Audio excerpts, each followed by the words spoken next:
Bonjour. Hello, everybody. How are we all doing? It's so lovely to see you chatting in the sidebar over there. It's good to see you all. Hope you've all been doing well. Hello, Anton, Dennis, Darkon, Jeremiah, Alex, and Guillaume. Sulan is joining the party as well. Hello, Sulan. Music is a bit loud. Let's turn that down a little bit.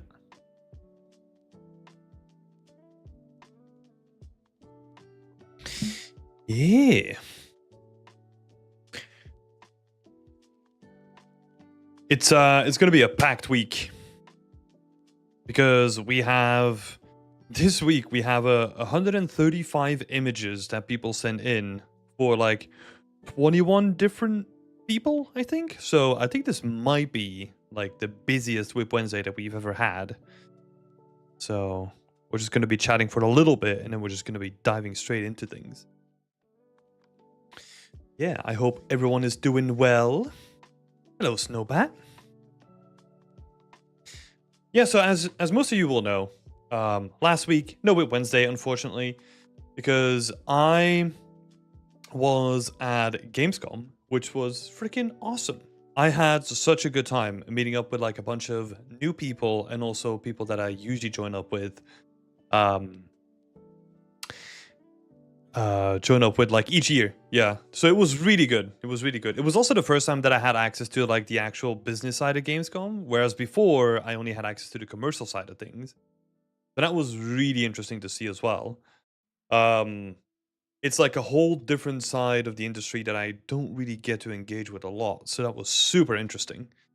Talked to like a bunch of new people and was just like cruising around really.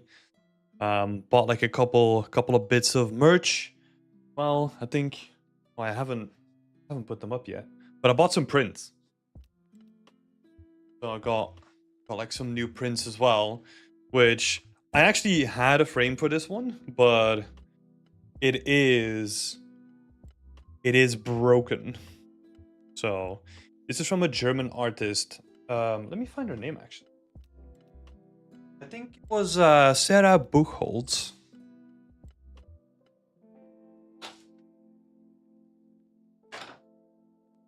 Let's see. Yeah, Sarah Buchholz. A German artist who did like a bunch of really awesome prints. And then I also have like another print from a French studio, which is freaking awesome. I love it. This was like the least colorful one, and it was like the one that like really spoke to me because I was like, oh my god, reminds me so much of like Night City and like Cyberpunk. I need to have this. So that's awesome. And that is from a studio. Wait, let me.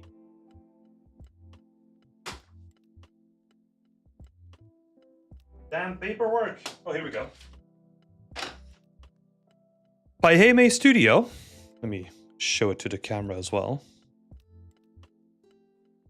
That's from this studio in France. They were there as well. They do like a bunch of awesome stuff. Yeah, got like a bunch of new stuff to hang.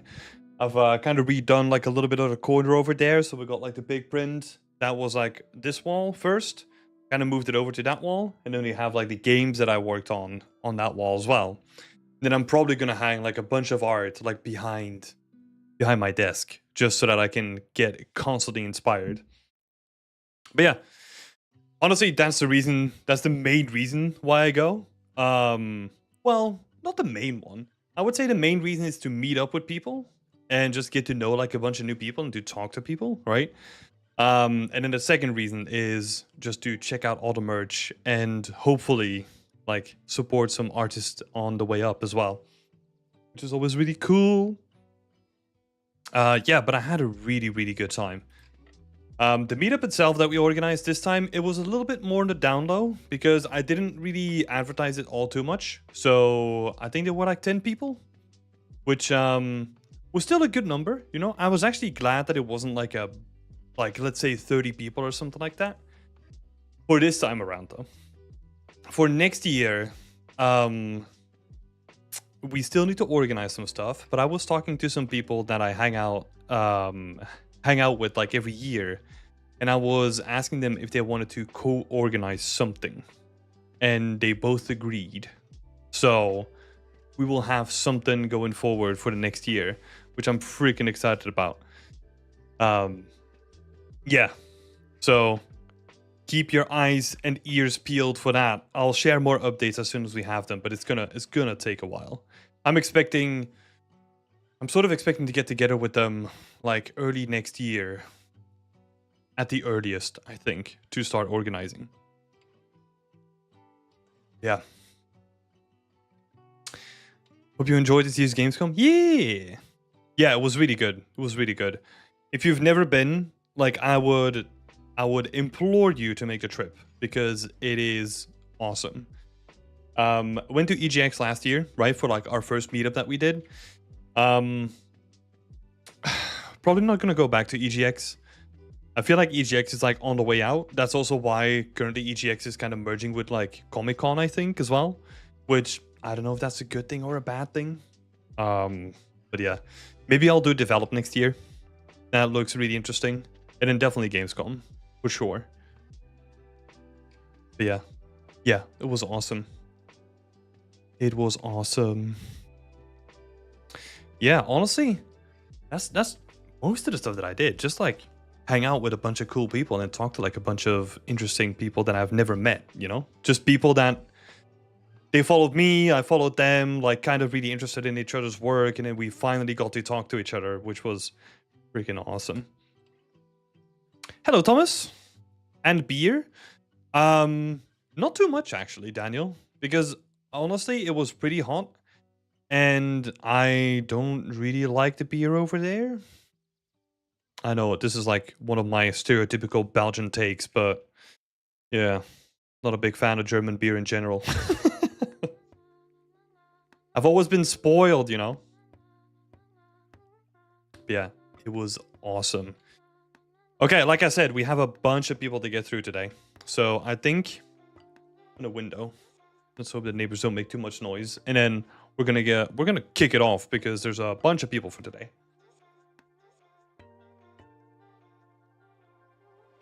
This. And then switch it on up.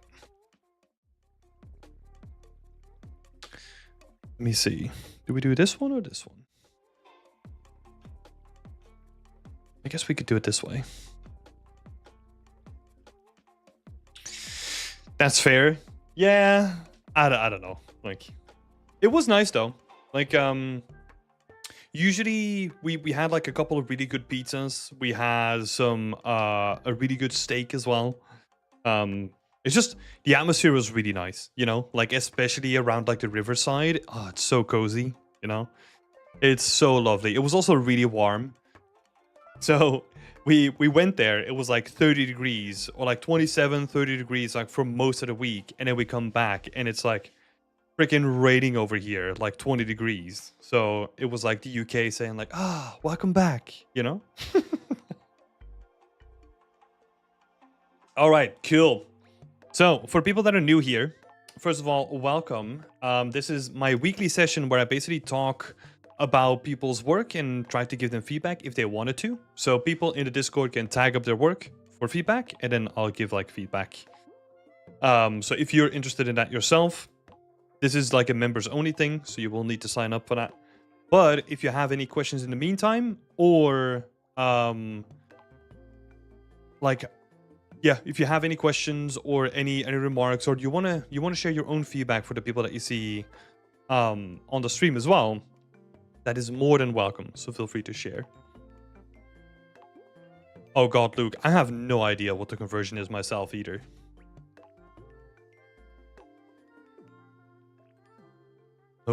No clue what temp that is. It is hot. It is like peak summer hotness. But it was really nice. Okay, cool. First one for today. Let's have a look at Alex's work. So I think Alex just wanted to ask like 2 questions. Honestly, this is more like troubleshooting stuff from when I was reading through it. So Alex made an emissive material, an emissive map for the lights, and in Unreal Engine 5 in the inspector, the emissive show, but in the scene, the emissive clash with the direct light somehow and don't work. So on that regards, like that is something that is specific to your scene then, right? Like the hint is actually in the question there. So it will be something that you have to check for your scene settings, because there's so much stuff there that I'm not sure what it could be. So yeah, I think Lumen would be a good one to check if that is ticked on. Also, the post-processing in your inspector versus the actual render settings of your scene could be completely different. So I have no idea, right? Like, there's a lot of context that I'm missing here. So it could be post-processing. It could be the way that your scene is set up. Is it using Lumen? You know, all those kind of factors, like, they come in, but I have no clue. It could be a whole bunch of things. Then, for the second question, the colors in Unreal Engine 5 look washed out, and I had to toggle sRGB. I had to toggle the sRGB and set the sRGB curve to 2.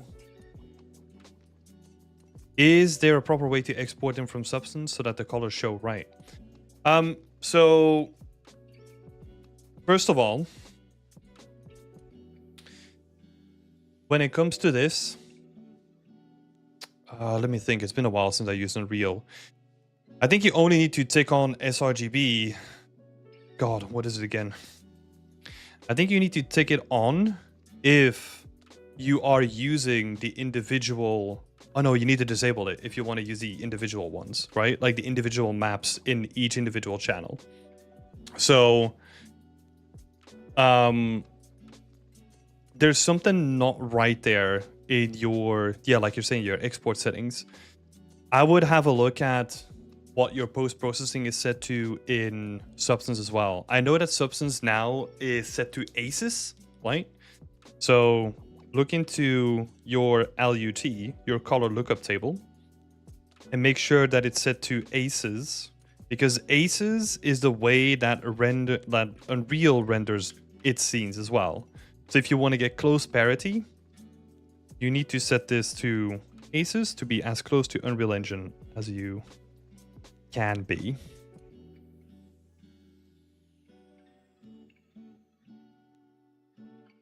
Anything on the texture? No, we don't have time to do that today, honestly, Alex. If you wanted to have feedback on the textures, you needed to add it in the questions. We have 21 people to go through today, so I had the emissive problem recently. The post-process volume bloom plus atmospheric fog at low density worked for me. Okay, so post-process volume bloom plus atmospheric fog at low density. Yeah, see, it might be like a post-processing thing where you have to like increase the bloom slightly. Also, Lumen is very picky when it comes to the size of your actual physical lights and the way that Lumen is going to react to that, right? So try to play around with your post-processing settings.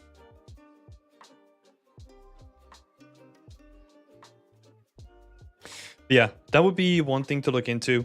And then Justin is saying, if you're not using metallic in your channel pack textures, untick sRGB in your texture settings.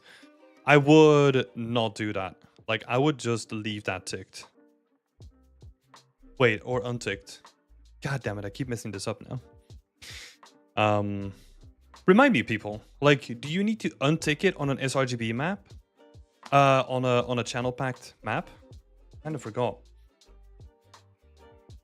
Let me just quickly look this up because this is gonna haunt me otherwise.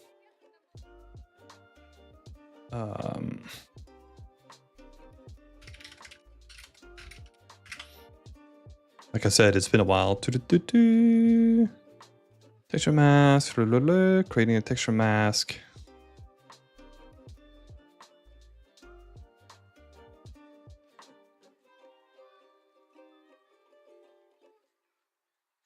When packing multiple mask textures into a single texture, you should uncheck the sRGB in a texture editor, as the mask should not be gamma corrected.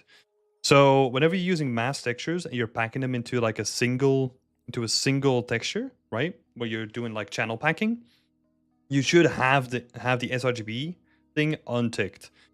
If you set your compression settings to masks, it will automatically do that for you. But if it didn't do it automatically, like this is where to find it. Because this will completely change how your materials look and feel, right? Especially when it comes to the colors, especially when they like feel washed out. This is one of the signs that you might need to check if this is unticked or ticked. So I will share this in the chat as well. So let's see.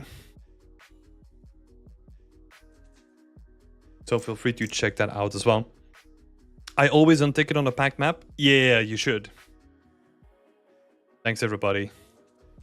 No sRGB on a packed map. You should untick it. Yeah, thanks, Salam. So much. Yeah, just double checking. It's been a while since I did any of it myself. Cool. Yeah. So I hope that would help, Alex. And then next time, if you want to talk about the textures, we can do that next time if you wanted to. Next up, we got Dennis. Let me find Dennis in the list. Here we go. So Dennis is working with a bunch of trim sheets. And I think this comes from the troubleshooting section, actually. So I feel this is, again, one of those things where it's kind of more like a troubleshooting question, right? But let's quickly discuss it. Is it possible to make a beveled look on the cap of a beam, or is that a limitation of the technique? So in general, when it comes to making a trim sheet, that is one of the limitations, right? So what you can do is you would then have to make that into a combination of your actual texture and your geometry, right? There's a couple of ways that you can do this. So let's highlight two. So number one, you pick this color. Number one is basically where you have, like, let's say the end of a beam, right? This is where the beam ends. You add a bevel, right? And then you have like your end cap. And then you basically map one of these sections onto this entire section here. Right? So that you have a cap that kind of goes into a straight section here. There is still going to be a seam there, right? You can then add like a bit more geometry to break that up if you wanted to. Right? So that could be like a way of breaking that up. And again, like if you then start playing around with like more geometry and make it look like more interesting, that could be a way of working around it. So let's call this like the geo cap, right? Number two could be a decal cap. What is going to be different here is that you can keep the geometry like really simple.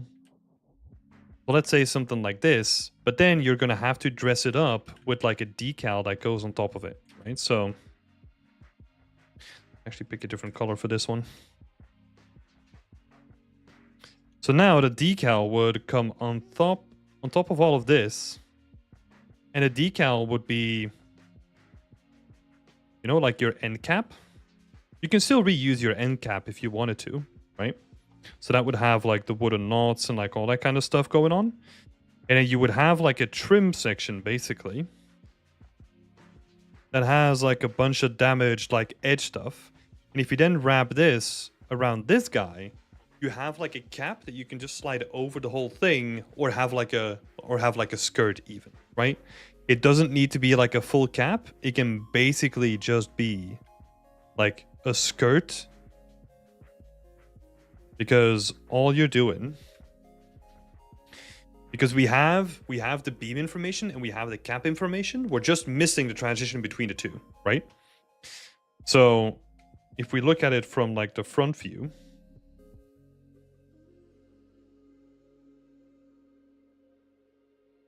it would basically be just like a little skirt of geo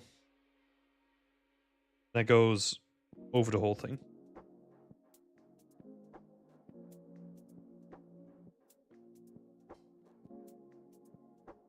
Vincent Desrosiers has a great showcase of this on his ArtStation. Is it okay if I link it? I don't think you can, actually. And I still haven't found out like how I can allow people to post links. So, yeah. I don't know if you're a part of the community, Salam, but if you can DM it to me, then I can share it with the chat if you wanted to. But yeah, this is basically what it comes down to. So you got like two options here, or like two options that I can come up with at least. There might be more because it is game dev. So yeah, that would be your two options. Obviously, one takes a little bit more time to kind of set that up. The other one is a little bit more simple, but I feel like if you want to make it look good, potentially, the decal option is the way to go. Geo option, you're still going to have like a theme that you have to kind of like work with, right? Again, thinking about like games, right?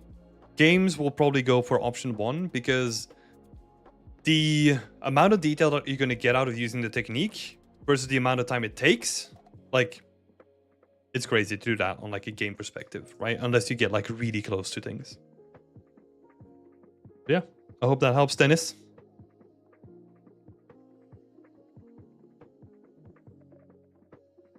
And then we're gonna go to Michael.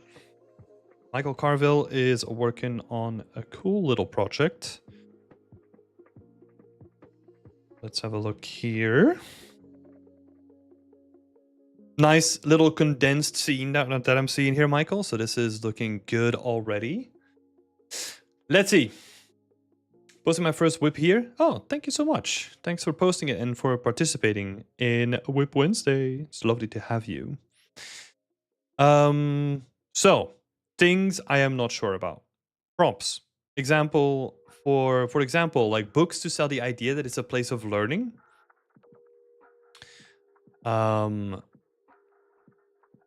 Let's see.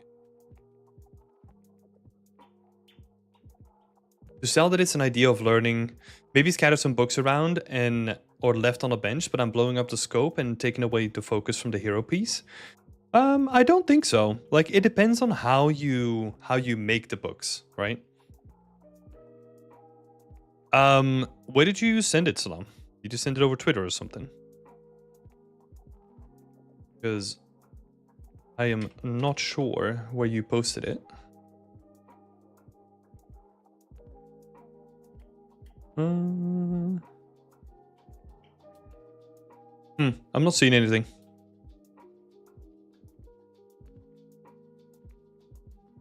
Weird. Discord. I have not gotten anything on Discord. You might have sent it to the wrong person. I don't know. I'm not seeing anything. That's so weird. Okay. Moving on. Books to sell the idea, right? I think when talking about books, you can do it in like a very simple manner. So, because I would look at books as like a very reusable prop that you can make, right? Because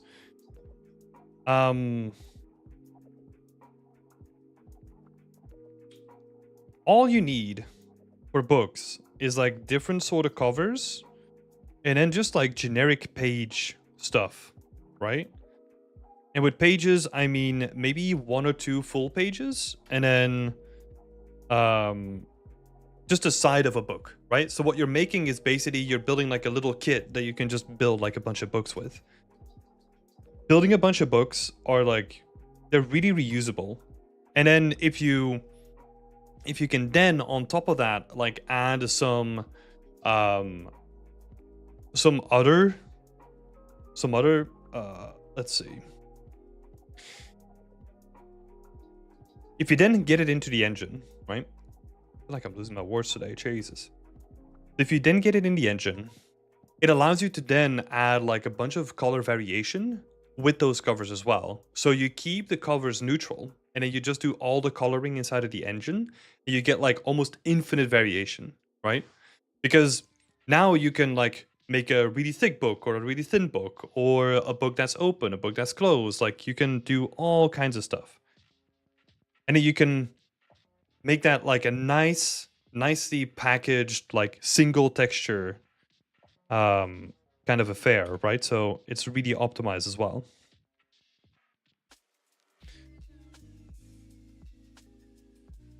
And then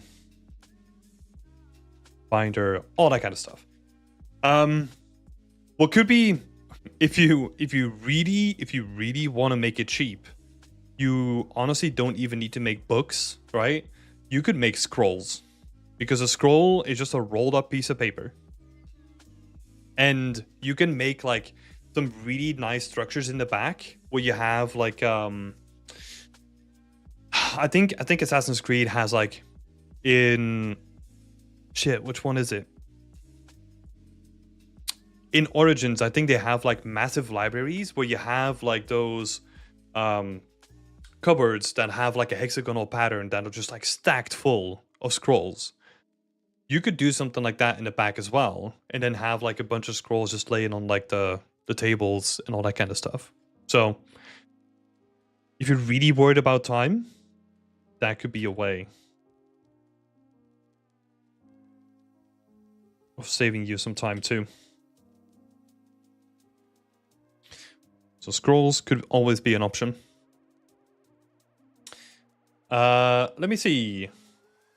Message request from Salam. Thank you so much for sending the link. Oh, there we go. Yeah, that's a good showcase. Oh. Hold up. It didn't copy the whole link for some reason. There you go. That's a pretty interesting link talking about like the end caps that you want to have for trim sheets. Specifically discussing like the first technique, right? Let me double check here. Put it on the screen. Yeah, so you can kind of see that you just make like your own end caps and then you just put them over the top of it. And that's all you need to make it like look really interesting. And you can kind of just like start cobbling stuff together, right? Like all these decals, like they look so good. And all you're doing is just you're dressing it up with like little bits of geometry that you just slap on top of it, right? This is what I was doing with my medieval scene as well. Like all the props are just based on like a single trim sheet where I'm just like building stuff out of it. So yeah, thanks for sending that example, Salam. That's awesome. Okay. Second question then. UV unwrapping. How would you approach unwrapping a statue? Currently, I'm blocking it out with multiple meshes. Would it be best to keep the statue in multiple pieces to hide the seams? When it comes to unwrapping like a statue, I would honestly find like logical places for the seams, like in transitions between like the torso and the legs or something like that. And try to break it up into like logical pieces. What you could potentially also do with a statue is make use of a 2x1 texture or a 4x1 texture, depending on the size, right? So what that is first of all, hide seams logically.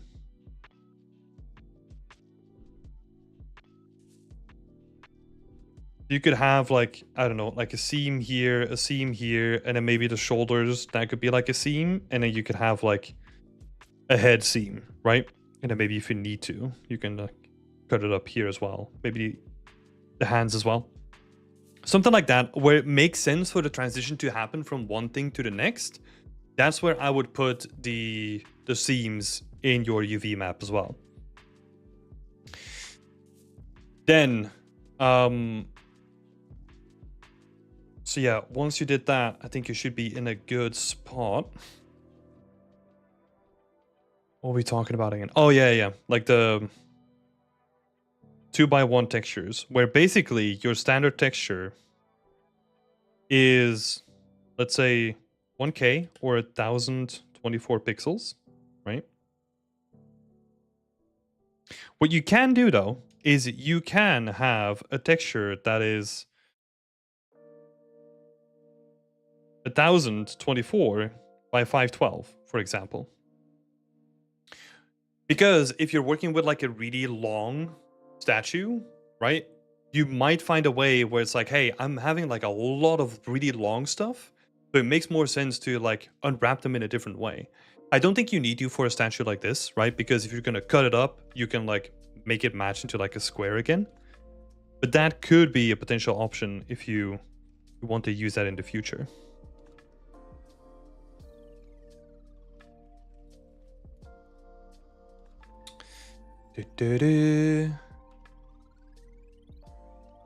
Okay, that's cool. Some background information as well. Decided to set my sights on Blizzard for the future employment. That is awesome. Yeah. Keep us up to date, man. Keep us involved in your journey, you know? I would love to follow your little journey as you grow your skill set and build like cool stuff. Yeah. Cool. Thank you for sharing your work, Michael.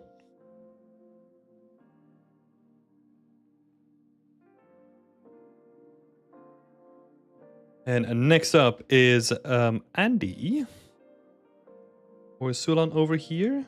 We're going to be talking specifically about this prop. So let's make sure. So I would love to have some feedback on the final textures of the main asset, which are these ones, right? So we're talking about this one specifically. They look really nice. I kind of like the style of it. I think with a style like this though, the main thing that I am really wondering about right now is how will a whole scene look?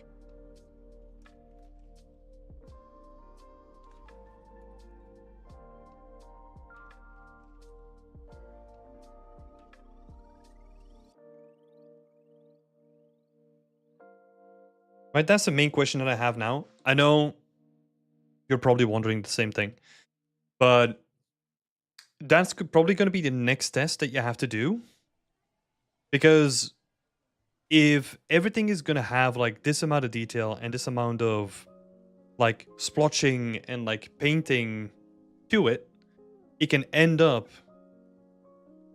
looking like a really noisy scene. Again, this is something that you just have to, there's no way to avoid that, right? Like there's no way to like preemptively like anticipate this unless you have already done a sort of art style like this. So it's totally normal, right? I think it would be good to try and like as quick as you can sort of like get like a base pass done for the entire room and then see how it looks and maybe that you need to change something. I'm fighting through that right now. I'm trying to not push that much normal painting and all of that special treatment since I think it will lose focus on the main asset. But here's the thing though, like if you don't do that, then you end up with like an inconsistency with the art style, right? Because that's also, I brought that up because I was already looking at your trim sheet that you have and they don't have like the same kind of look that your main asset does, right? It might end up working out, but it's one of those things where if you then don't do that consistently on everything in the scene or sort of get like relatively close to it, then it's gonna look like there's a disconnect between the main asset and like the rest surrounding it, right? So a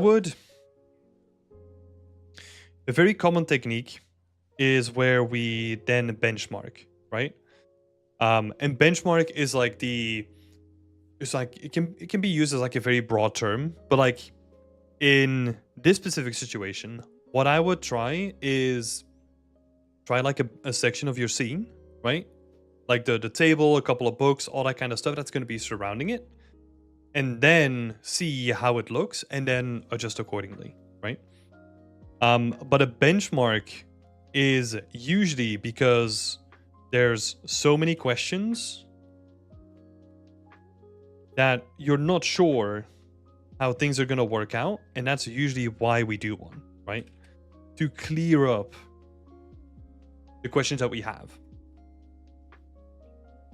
Currently implementing everything into Unreal in order to see if everything works. If it does not, time to give a little bit of those details, but I'm trying to not to go too noisy. So here's the thing. I think you can implement the same kind of style, right? the same kind of like painterly, splotchy kind of style, but you just have to do it in a more subtle way than you're doing it on this asset. Because for context, right? Now that I look closer to it, it kind of has some stuff going on. So it might be all right, actually. Looking at the zoomed in section, especially. Yeah. Okay. We're not going to dive too much into it, because I didn't see like most of those details here, right? So it might end up working out.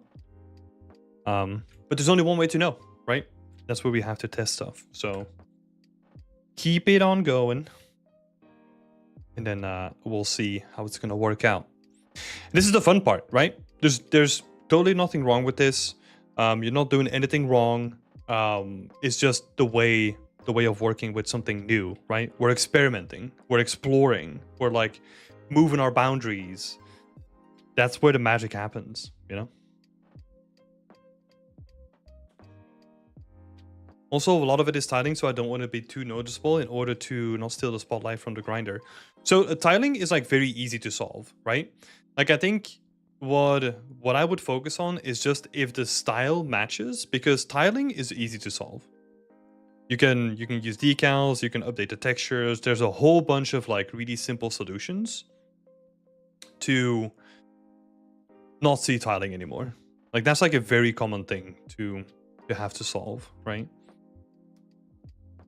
But yeah. Let's see. There is one thing that I want to see with your scene, though, is I want to see you highlight the prop more. I know that this is not technically what you asked for, right? But that's one thing that I'm trying to preemptively say is I want to see you compose and potentially highlight, even though like they kind of come down to the same thing in the end. I want you to present that better, and also think about like how much you actually need to present the main prop, right? Because there's a whole bunch of stuff in the scene, and I think you can even go like way closer without needing all the other fluff in the scene that you're currently building. Even though you're doing it in a smart way, you want to add that. So yeah, that'll be something to look into. Probably end up breaking normals with trims and tiles. Yeah, I mean, there's a bunch of options there, right? There's a bunch of options. But yeah, cool stuff, Andy. I like what you did with the textures. I like the sort of gradient that you have going on as well. Especially important for like an art style like this is how you're gonna get that consistent look between everything, right? What I mean with that is not necessarily the art style, but what I mean with that specifically in this case is now you have a gradient that goes from like the bottom of your asset to the top of your asset. But that gradient only takes into account the asset itself, not the whole scene, right? So if you have a very noticeable gradient on this asset, it might look weird if, let's say, all the assets in your scene will have that to that certain extent, right? So that would be something to look into as well.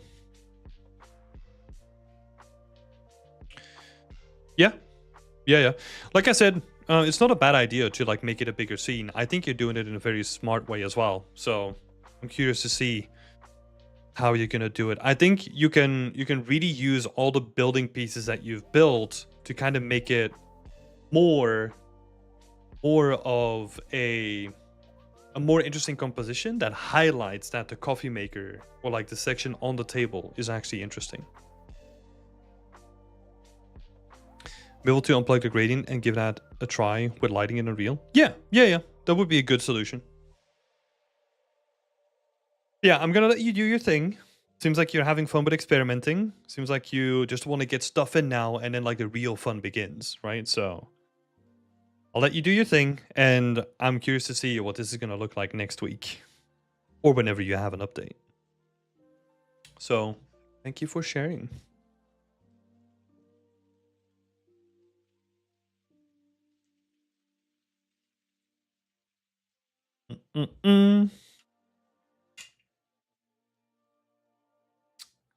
Okay. Awesome. Next one. Harley, where are you in this list? Here you go. Thanks a million, Tim. No worries. Happy to help. You need more love? Yeah, but it's a work in progress, right? So I can tell. But like that's just building it up piece by piece, right? So I'm expecting you to put in like a lot more love. And to answer Daniel's question, it is a coffee maker, yeah. You can do some cool like little particle effect, you know, with like the smoke coming from the coffee and all that kind of stuff. That's gonna look interesting. All right.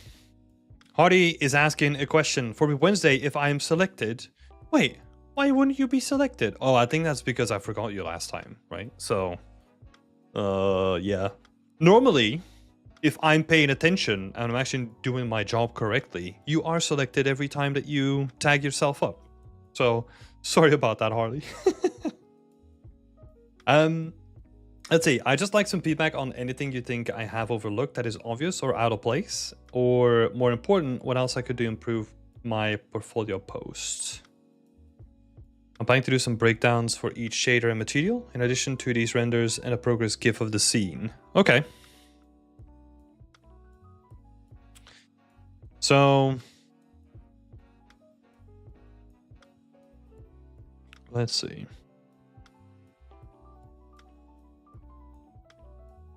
I think these renders are looking quite nice. They are looking quite nice. If we're gonna be really picky, like a couple quick things. This very harsh edge.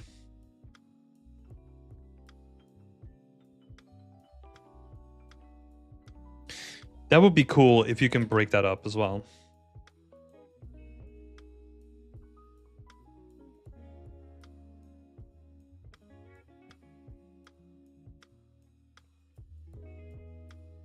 Can't spell today. Yeah, so just doing like a little painting so that it becomes like a little bit more organic can help a lot here. What I do really like is that you have your little height change going on over here. I think, again, we're nitpicking at this point, right? Like, make it more flowy rather than having like polygon, polygon, polygon, right? Just making it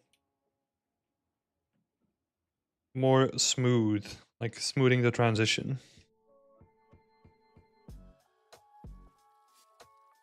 In terms of like obvious stuff, there's like a wall sticking out here.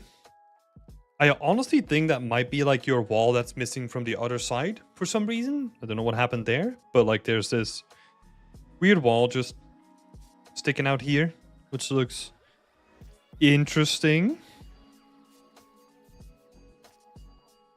The rest of it does look really nice though. I really like the style. I really like... I kind of like how clean it is as well. Like it doesn't feel like a part of me wants to say that I'm missing decals, or I'm missing like, I don't know, any sort of transition or like any sort of leakage or like color variation under here, for example, right? Where you would expect like dirt to be. But I honestly don't mind. I like that it's like clean in that sense as well. So it gets into like the subjectivity of things, right? Where that, if that is like a conscious thing, I'm good with it. I like the little flowers. I like the flowers. Dennis is saying, or make a gradient from transparent to grass. Oh yeah. You can do whatever you want. Like have like a gradient going in. That could be cool. Or have just like a more organic border or whatever you want to do there, right? Just something to break up that edge. That's a good idea. Let's see.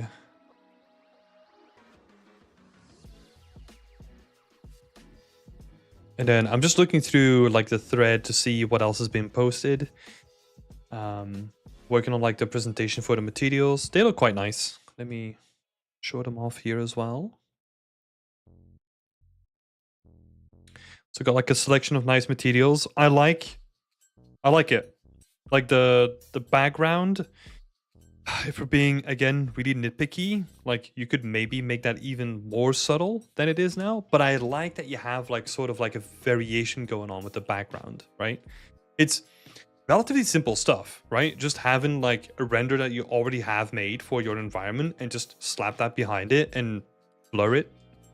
But I think you could either like blur it even more or make it like lesser in opacity as well. But I like the style of these. I like how soft they feel as well. They look really nice. Excuse me. Let's see. I think one was saying, Tim, did you get mine tonight? If not, that's fine. No, we got yours in the list. We've got yours. But yeah, honestly, that's the only thing that I can really think of.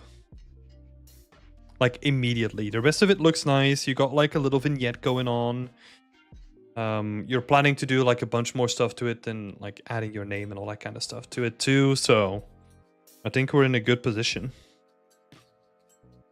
This is looking really nice. I think honestly, if you wanted to have like a last look, send it in for next week and do it as like your ArtStation post or something like that.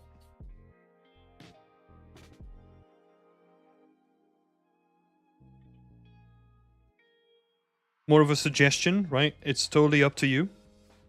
Like then we could have a look at like the entire post and kind of go through it that way. But otherwise, this is looking awesome, Harley. So congratulations on finishing it. It's looking freaking awesome. So yeah, because you're so close to finishing, you'll get like a little star, you know? Let's make that a habit.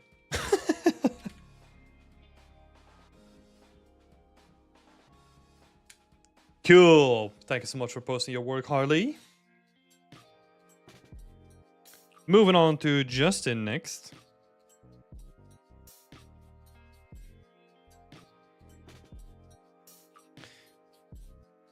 Let's see.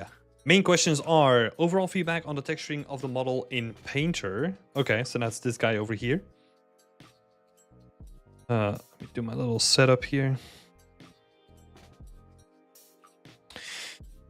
Overall, it does look really nice. It does look noisy as well, though. Like, there's so much textural noise going on. And also with the noise that you added underneath as well from like the actual bake, that it feels really noisy at the moment.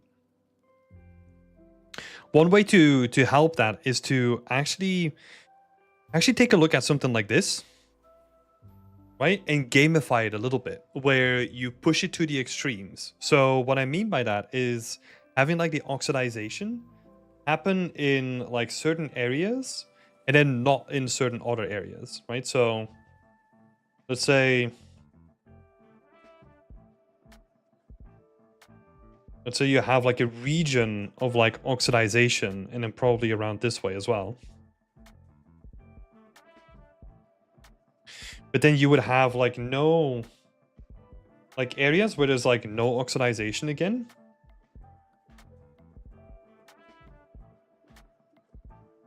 And then another area where you have like oxidization.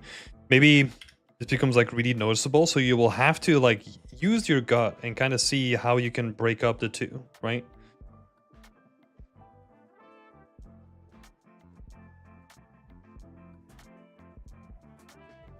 Because I'm kind of thinking about it in, again, I'm thinking about shapes, right? And like contrast between those two shapes.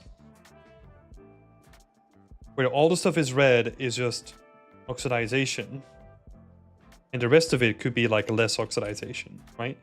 And then it gives you the opportunity to then bridge the two and like make like a gradient between the two as well. Right, so you would have like strong oxidization, weaker oxidization, and like no oxidization. So you would have 1, 2, 3. Sort of like what's happening here, right? Like there's, or maybe something like this is like a better example, where you have like clearly defined like areas where there's like a lot of oxidization happening, but there's also areas where there's like barely anything happening. That contrast between the two makes a prop like visually interesting, right? Because right now, like the whole thing just feels like, oh, it's oxidized, right? Which might make sense, right? Because if you're in a damn cave, like you're gonna get a lot of oxidization on the entire surface, right? But just from attracting more of an interest to things, like the contrast between especially these colors, right? Like the bronze and the green, like they have a strong contrast between those two colors. If you pull that contrast out more, that's gonna make the prop stand out. Already applied that method that you suggested on the damaged areas. The rest is a gradient using position. You will have to do more than that though. Like that is like the absolute basic stuff that you have to do, right? Like gradients with position and like gradients where there's like damaged areas. You will have to actually, if you want to make stuff look really good, you will have to do manual stuff on top of that, or have like a bunch of layers on top of that too. Guillaume is saying impressive work on the texturing. Yeah, I think actually the base textures, you know, like both for the oxidization and the bronze as well, like works really well. Works really well. It's just thinking about it in a way where it's a little bit more contrast between the two.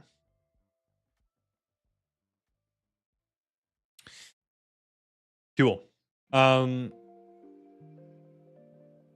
yeah, overall, it comes down to it feeling like pretty noisy at the moment, right? Or like unrecognizable.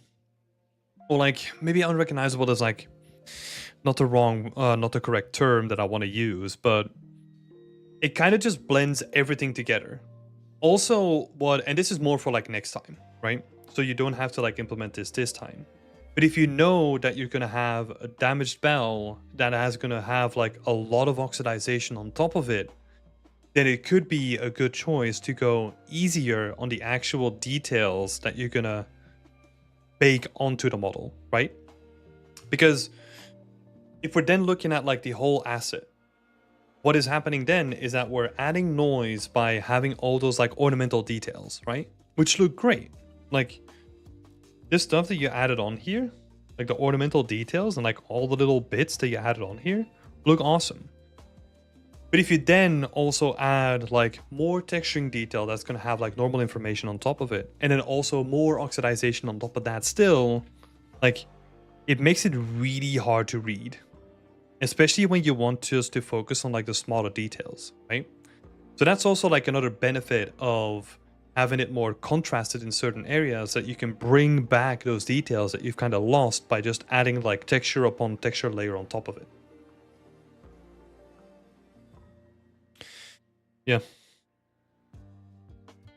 You can kind of see that here as well, right? Like you have like almost this band of oxidization because you have like a lot of stuff happening in here when it comes to like detail.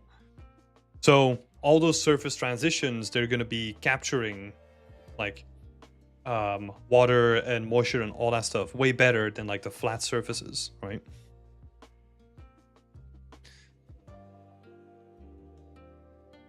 Yeah, exactly, Luke.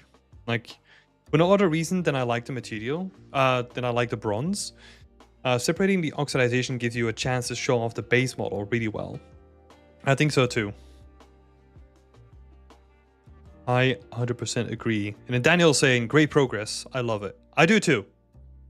Like, this is really coming together, like, solidly, right? I think we're getting to the point in the environment where we have to really think about like how we're going to present all of it, right? Because same thing, I think you brought it up as well. It's in question 4 where we're going to talk about lighting a bit more. So let's do that in a bit. Number 2, on image number 3, which is one that I didn't add. Shit. Let's have a look here. That is this guy over here. Pink. Cool. So this is an iRay render on my portfolio. And you're asking if showcasing the asset in iRay is actually okay for your portfolio. It is. There's not too big of a difference between this guy over here and this guy over here, right? Especially if you do, if we look at like the lighting, right, and we really bring that out in the scene. But a studio render, like one that you have here in iRay, is always going to look better. So I personally don't think it's a big deal. So in my opinion, iRay is fine. Because, yeah, it's not that big of a difference, right? Like, for example, if I don't know how you could even do this, right? Or like how anyone could even do this. But if this one looks freaking awesome, right? Like this one looks freaking awesome, and then this one over here looks absolutely horrendous, which it doesn't, right?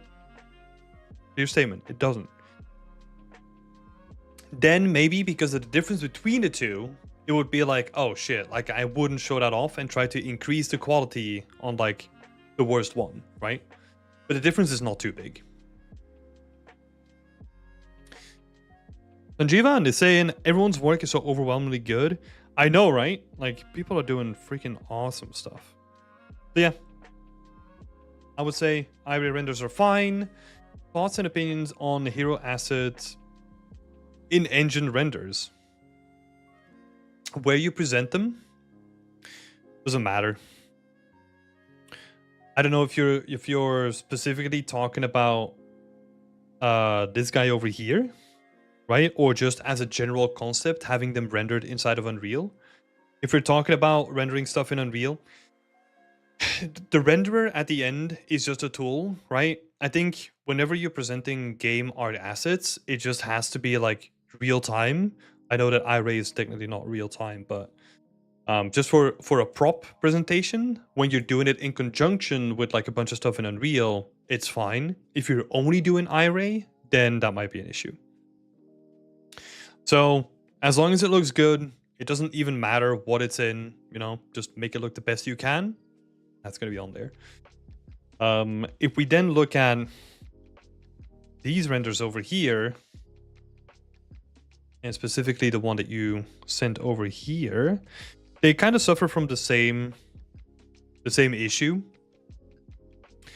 is that it's really dark, right? It still is, and that kind of leads us to point number 4, where you're having difficulty with my ambient light, as I have been adjusting the material values in the albedo to match PBR values. So my scene has become much darker.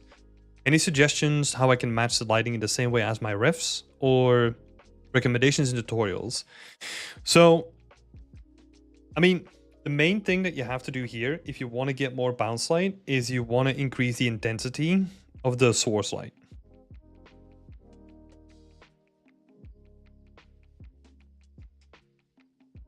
That's the main thing that I would immediately experiment with.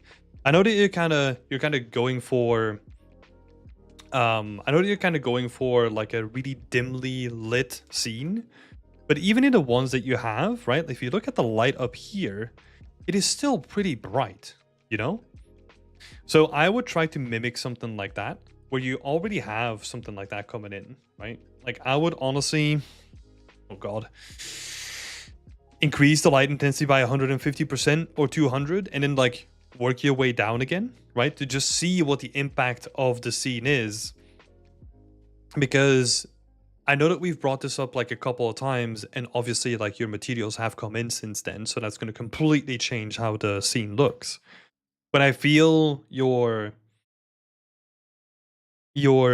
base how should I say this? Like your basic values that you're trying to hit with your entire scene are way too dark still. So I would try to like boost them up as well. So again, try to increase the intensity of your light at first. That's also going to help with just like the ambient lighting as well in the whole scene. Right, so really light it up because you got some really good references. Maybe this one is a bit too much for your style. Like this one over here seems to work like really nice in terms of like colors as well. Yeah.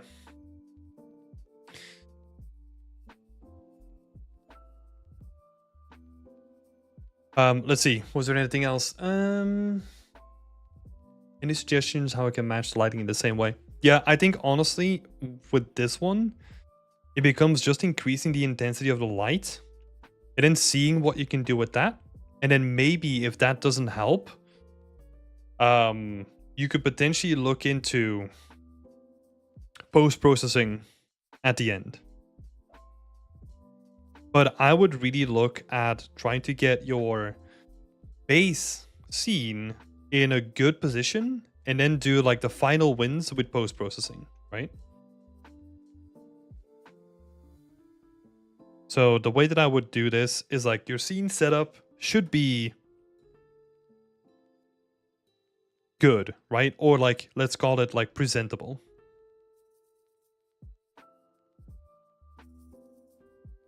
And then plus your post-processing,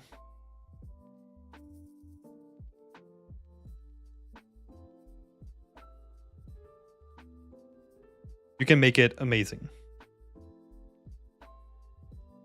Because that allows you to like just fine tweak like all the colors, the gamma, like all that kind of stuff, right? Luke is saying maybe kick up the specularity of the rock in the reference, or like in that reference, so the reflections increase the overall lighting while keeping the shadows. That could be an interesting one. I think it's also like the angle of the light and the way that like the rocks are positioned, right? If we're looking at this guy over here. And that's going to be a little bit trickier from like the perspective that we are at, right? Because in the reference we're looking up, whereas like we're looking down at stuff. Could still be interesting to try though. Could still be interesting to try. Yeah.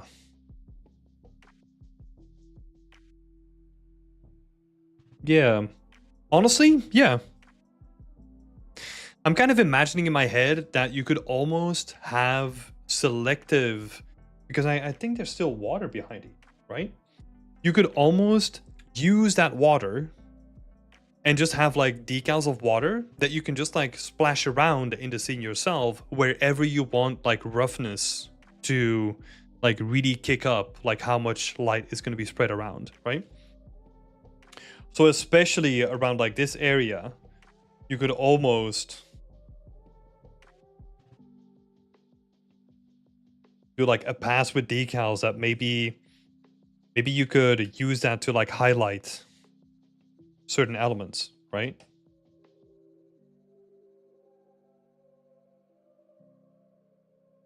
I like that idea. Thanks, Luke.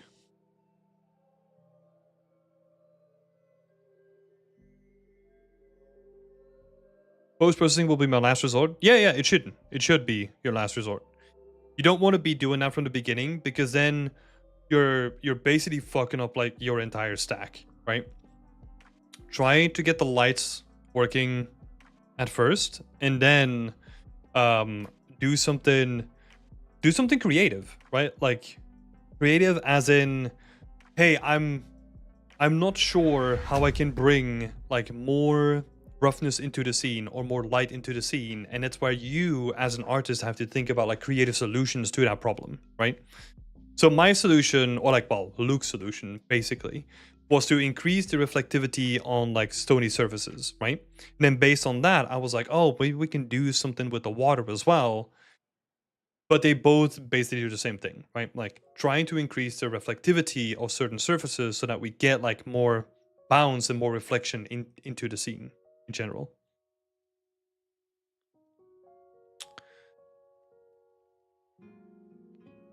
There is a solution, I just haven't found it yet. Yeah, you just have to play around. Like I honestly think about this stuff in like a very fundamental way, where it's like I don't even see like all the different like assets, right? I don't look at like the statues and the pillars and all that kind of stuff. I just look at like, okay, we have this core section of our scene that we want to brighten up, right? How do we do that? Okay, light, right? First step, increase the light. See if that helps. See if we need to do more. Maybe we need to do less. And then kind of use that as like a stepping stone. Because if we... I think we did this last time as well, if I'm not mistaken. If we...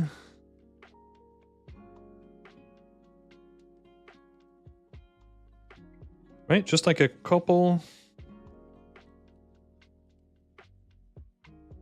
We're going to do a couple of dashes here.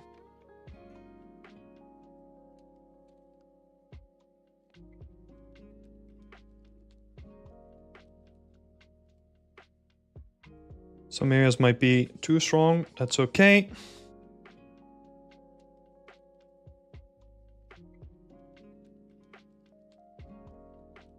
And I'm really, like, this is the way that I work in, like, my scenes as well. It's just way slower, right? I'm really trying to paint with light at the moment. I'm just bringing out, like, certain elements that I want to be highlighted. Maybe there's, like, an exit there as well. But I'm thinking about it in a way where, like, the core focus should be here. So I'm not going to make this brighter than the core focus, right? Because then I'm distracting away from it. So I'm keeping that like relatively dark, maybe a little bit more. And maybe there's like certain other elements that we can point at as well.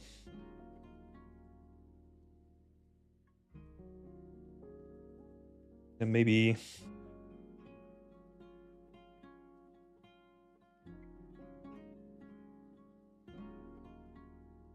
Right, and then might be a bit too much, but hey. Compared to this, right? It's a tad too much, but we can then start fine-tuning it, right?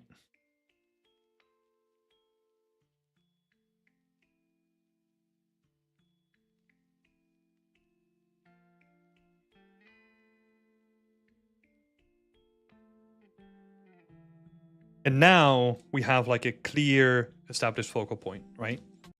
Whereas before, if we go back, nothing was really standing out apart from like maybe the character now, right? But I'm assuming that the character is not going to be there. You want the focus to be on the bell, right? Something like that. And then also just using like volumetrics, right? This is giving me ideas that you could have like volumetrics like behind it to like highlight the stuff as well. Kind of like what's happening here too, right? Yeah. That's the thing you should be doing. Don't feel afraid to experiment. I have this feeling that you're very cautious about things. And sometimes you just have to go like fucking crazy to then dial it back. So yeah, best of luck with going crazy, Justin. Looking forward to seeing more updates. Who is next? Next up, we got Route 1.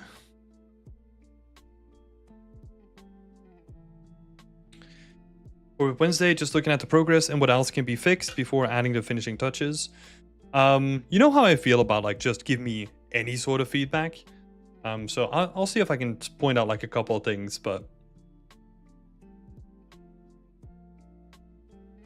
Because I don't even know what the finishing touch means, right? In this case, I don't know what you're still planning on doing. But let's have a look.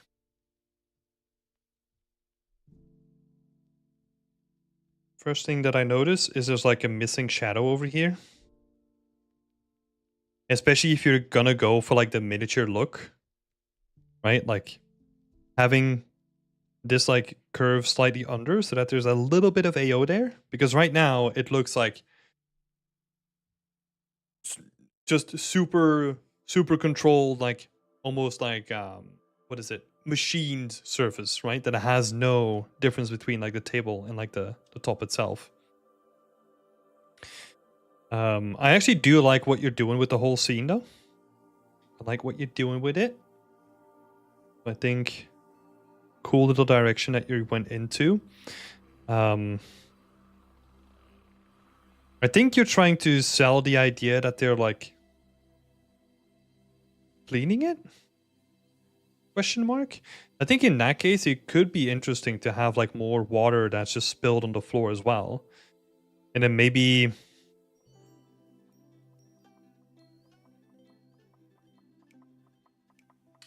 have like bits of water on like certain areas where they did try to clean it up. You could honestly make like one single decal and just like kind of paste it all over certain areas, right? Where you kind of want to have like some water streaks. Could be cool. Again, just playing with the roughness of things, right?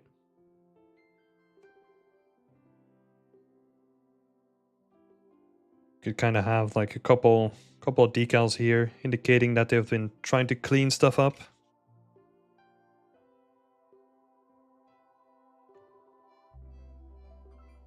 Gonna use Megascans for vertex painting dirt. Okay. That's cool. Also look into the background.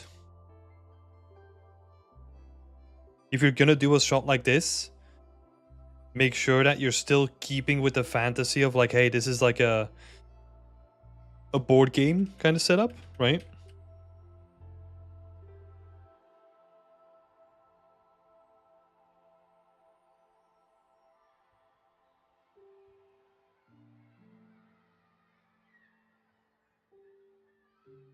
Because that currently takes me out of the fantasy, right? The water is for the sponge to clean the inside of the cannon so that the cannon doesn't explode. What I would do in that case then is I'm assuming that this is the sponge, question mark? Not too sure actually. But I would make that connection a little bit clearer so that you could show the sponge next to it.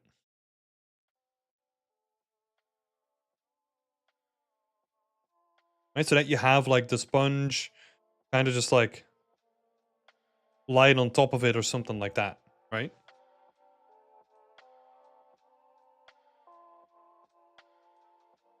It could be cool. Yeah. I think the background is definitely going to make like a big difference. You could... For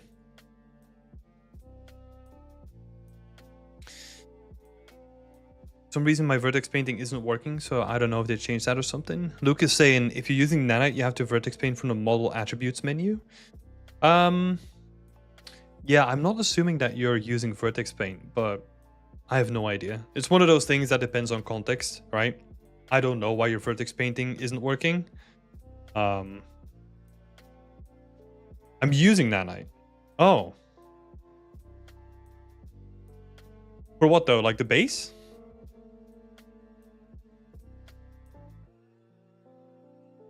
Or everything? Because I'm just gonna say it now, like if you're using nanite, I wouldn't use nanite. Like if you're using nanite for like the whole prop and stuff, right? I would not use nanite for this. Just straight up.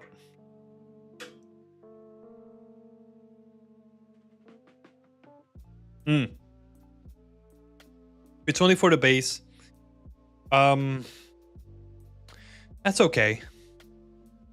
Not too bad. I mean, You could do it other ways as well, but it's just a base, so I don't mind it so much. So that's not too bad. The last thing that I wanted to add is sell the fantasy more, right? That's more like a presentation kind of thing.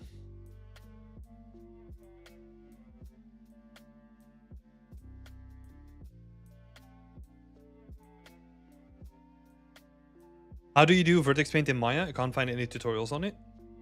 That's a good question. I have never painted vertex painted in Maya myself either. I know that you can. You can like weight paint, probably. Weight paint and vertex painting should be available in any program. Maybe look at weight painting instead. That's usually like the gateway. The idea is make it like a little tabletop figurine. Yeah. Like I assumed as much, right? And I'm getting that already, but it would be really cool to really sell the idea of it. So what I mean by that is then having like, I don't know, like these tiny paint buckets, right? Tiny paint buckets, maybe just like a setup with like some shelves that like, I don't know, are in the background. Something like that, right? So just sell the fantasy. Like if you're doing like a miniature, again, awesome idea, right? I think that's a great idea. But I want you to sell it more than it does now, especially if you're going to be using like a whole table. Like I want to see you like fill it up with something. I honestly don't know what you have available for Megascans when it comes to this specific aspect, but it's definitely worth checking out. Guillaume is asking a basic question: why use Nanite in general to avoid retopologizing meshes? No, it's an optimization technique for rendering a whole bunch of really dense geometry. So basically, let me see. What is an easy way to explain it? It's basically just an optimization technique to render like a whole bunch of stuff on your screen, compared to what a traditional way would be, which is LODing, right? With like a stereotypical LODing system, you have to set it up yourself, and at a basic distance on the screen, it would like change from like LOD 0, which is like the prop that you can see here, to like a less dense prop, right? And you would usually have like a chain of, let's say, 5 LODs, so that at the furthest distance it will render like the least dense geometry, right? What Nanite does in like a very basic example is that it will break everything that you do up in very small little sections, and then based on your viewing angle, so let's assume that we're looking at, let's say, the cube, right? If we're then looking at like the back of the cube, it's not going to load that in at all, because it can detect like which small little section of that cube is not in sight, and it will not render it at all. So imagine that this cube is like divided in like a whole bunch of different randomized sections. If this section up here is not visible to the camera, it's not going to render it. Which then allows for like more denser geometry, right? But more dense geometry also means that you have to find a different way of working with that geometry, because I mean, because a whole bunch of reasons. I mean, it's a whole technical thing. We don't really have time to dive into it.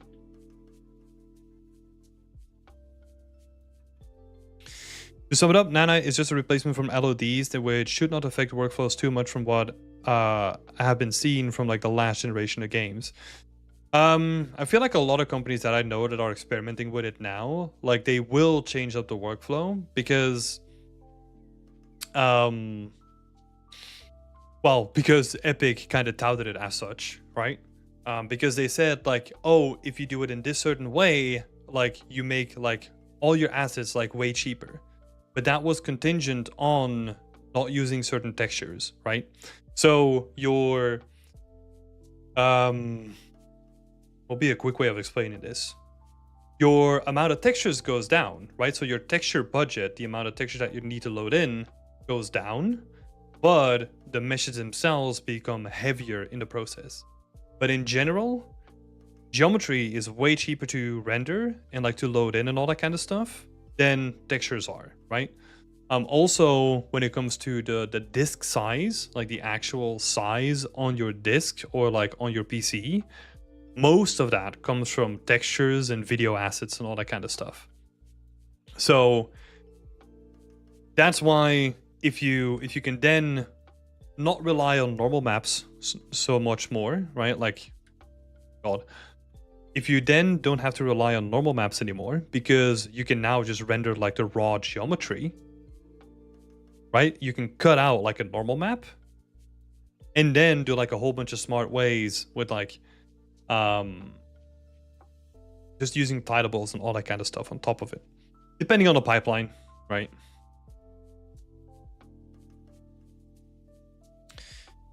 But yeah.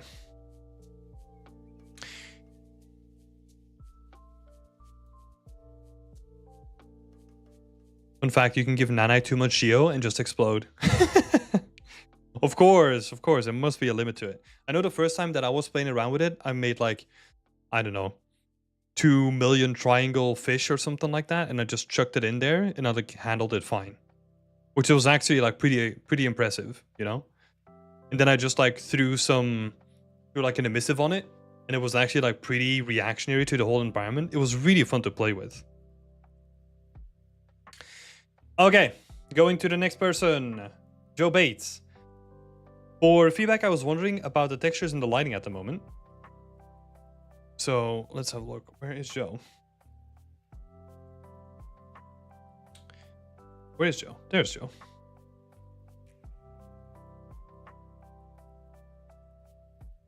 So let's see. Not the green one.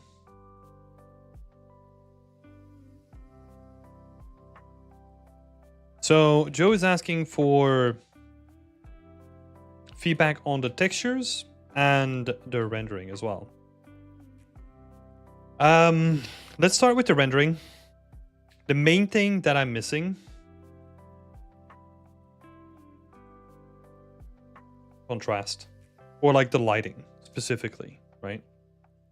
The reason why I love that you added this picture is because we have like a nice amount of contrast between the orange buildings and then the blue sky, and then where they both like kind of merge together is like you have your oranges, and then you have like your, oh my God, this is going to be a coloring book.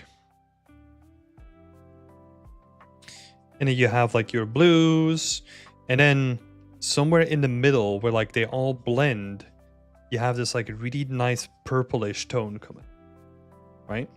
That's what I like about this image. And usually that works really well for any environment, right? But that's also what I'm kind of missing here. Like it's mostly just orange, right? And maybe we have like a little bit of purple, but we don't really have like a really interesting contrast in the whole scene, right? So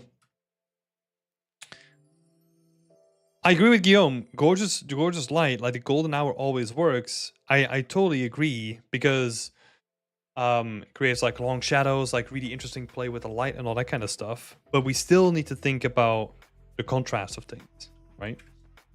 So kind of cheated here, kind of jumped to like portion 2, but like that's the main thing that I want to bring out is contrast. I would go portrait 2, like in the concept. I'm gonna add that here. I think we discussed that at multiple stages, and then I think I even brought up that it was not good for ArtStation reasons, but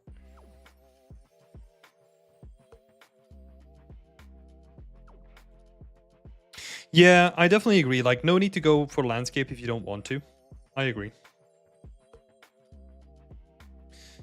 I definitely agree. And then number 1, textures. Let's see. It's honestly quite hard to see.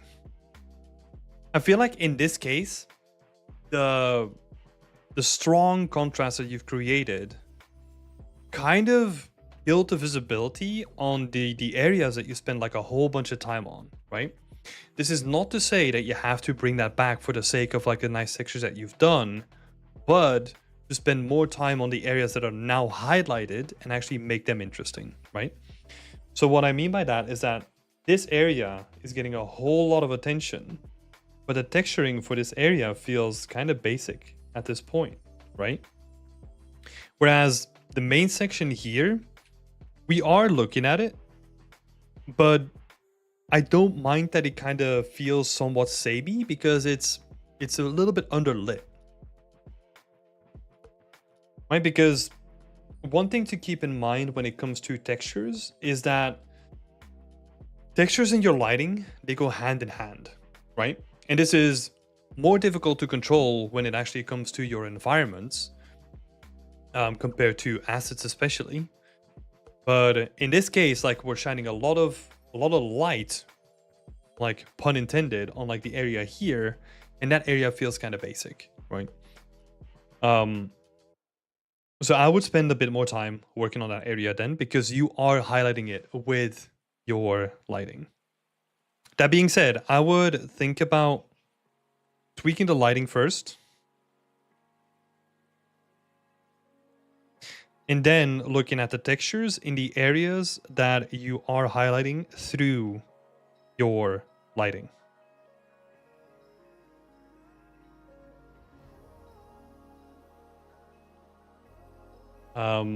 Yeah.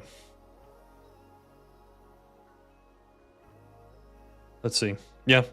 But I honestly think that like number 2, which is also why I started with it, like just getting contrast and getting more interesting your scene like this is probably the thing that you should work on first. Like making it more visually interesting. And this is not to take away that like I know all the stuff that you did in it, right? I know all the nice touches that you added to it. It's just right now the lighting is just like completely taken away from it.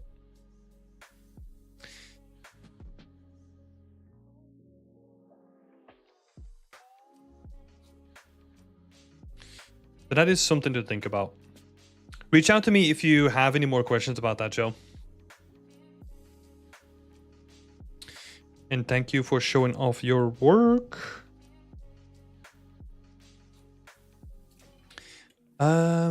Let's see who is next. Helena is next. Helena is on screen already. Let's have a look.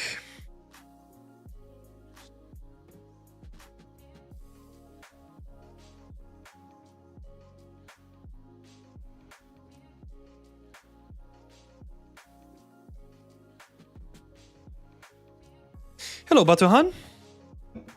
Great to see you here. Welcome, welcome. I mainly been focusing on pushing my materials, Helena is saying. Materials, props, and composition work, which were the pointers from the last portfolio review. Let's have a look. Oh shit, did I close one?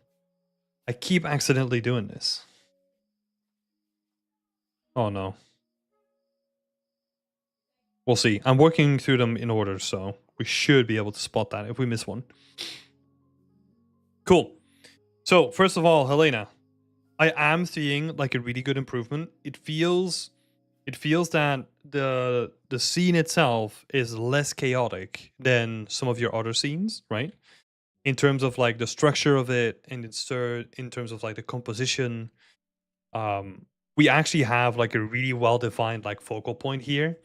You have this like giant spear coming in like through like the side of it, which adds like it adds intrigue to the whole scene, right? So I think composition wise, like you did like a good job.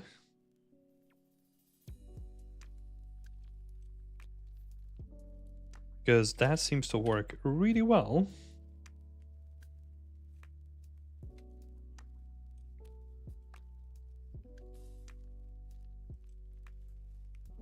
Let's see. So in terms of the props, I didn't add like all your breakdowns here. Let me actually see if I can pick out a prop. Maybe we'll just chuck this guy in here. Dunk. It's a big boy.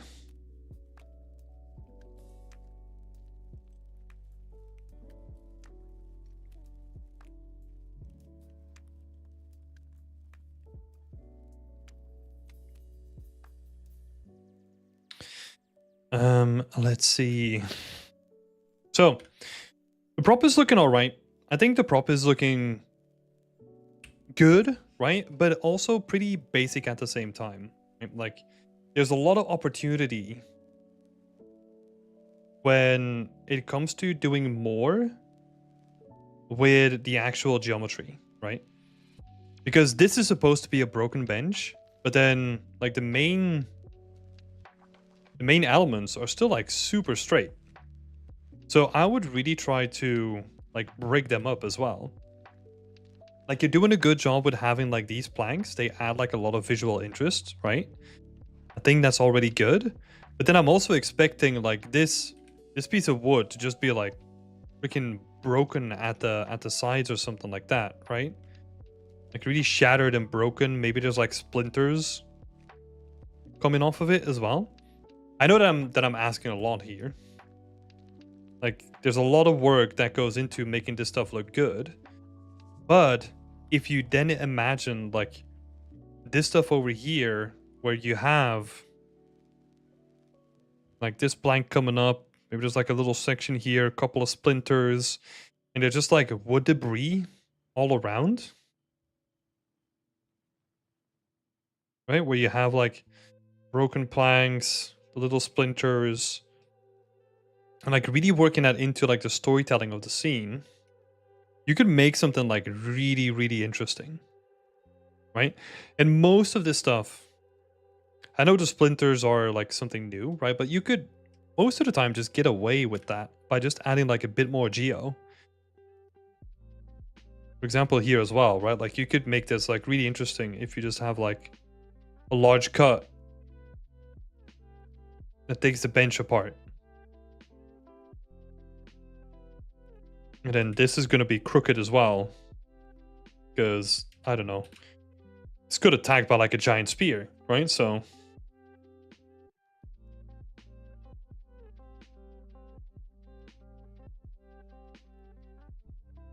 I want to see a little bit more character, as we call it.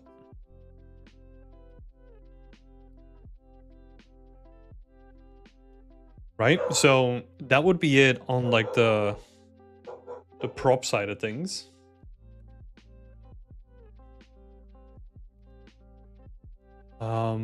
Let's see. And then the materials can kind of benefit from the same thing, right? Kind of what we already talked about. If you're then adding splinters, we can then also do like a pass where we have broken edges. You know, where let's say like all the green stuff is all just like splintered and broken planks. When I did that with my medieval scene, like all I did was basically take the same material, make it look fresh, right? So usually just like lightening the color and changing the roughness a little bit, and then just cutting it up in ways where it kind of makes sense. Where you would have like a break off of the wood, you would see like the fresh wood underneath, right? And then once you have that material, you can honestly just like play around with it, right? Wherever you have like a breakup, you can then start accentuating those areas as well. For example, the bottom here could be completely broken off.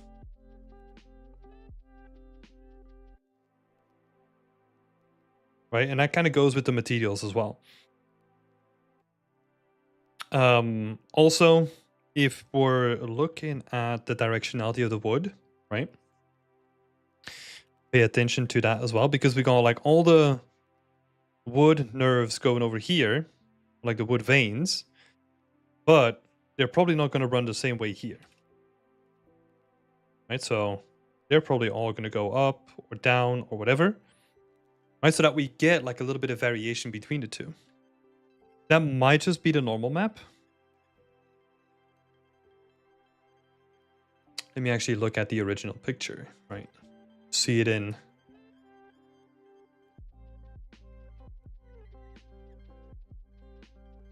Yeah, I think it might be the normal map, or you have received some feedback in the meantime and have done a pass on that already. Because it looks like the normal map here just goes in like one straight direction. Whereas on this guy over here, actually, it makes sense. Oh, straight decal? Fair enough. Fair enough. Cool. But actually talking about like the materials, I think what is like a real missed opportunity is honestly the statue itself.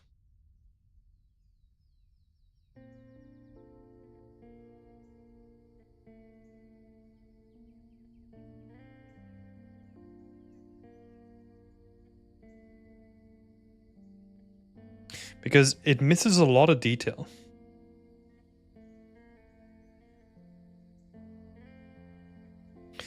Because for one, like the rest of your architecture has like a lot of really nice foliage, right? You can reuse that foliage and kind of dress up like a certain area here, right? To kind of keep it in like the same sort of style. And then where like the beauty of things come together, right? You could have like all this foliage like growing on the top of it. And then you could have a material that kind of blends the two things together, right? Where you could have like a mossy kind of material kind of taking over like certain parts of the statue as well.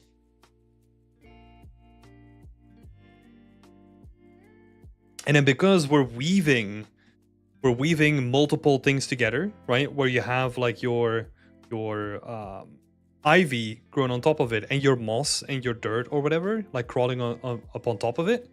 Like you get this like really nice transition where the statue is almost rising out of the dirt or something like that, right?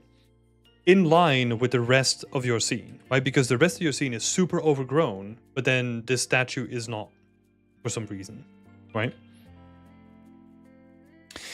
Maybe that's because, now that I'm thinking of it, maybe that could be also storytelling purposes. But I would then even go maybe like ignore the ivy, right? But still have a lot of dirt on top of it still, right? Maybe the areas where they can't clean, that's where you would just like leave like a lot of dirt. Again, depends on storytelling, right? But you can do some really cool stuff with all the materials that you have lying around anyway, right? You would just be reusing pieces from your existing scene. Let's see.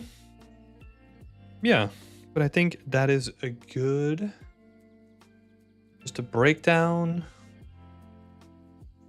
Yeah, and then you have like your breakdown here. I would say pick and choose whatever you're gonna showcase, right? Some of these more structural pieces, I think that they're a bit too basic to show off. Like they work in the scene, right? But showing them off separately is probably not the best. You kind of gotta pick and choose what you show off to just make it like the best of your time, right?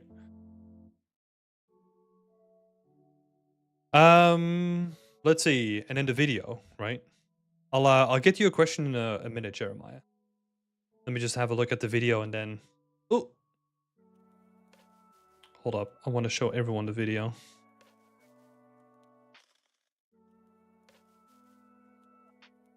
Guess I'll download it. It's probably the best way. Yeah, that's just like things that apply for like everyone's environment. Is like you would only want to show off the pieces that make you look the best, right? Because to me, there's not a big difference to what I can see on the image right here on the right compared to what is in the scene, right? And in the scene, it looks better because then we actually cover it up with like a bunch of stuff, right? It looks more visually interesting compared to what's here. Let's have a look. Where's the little video?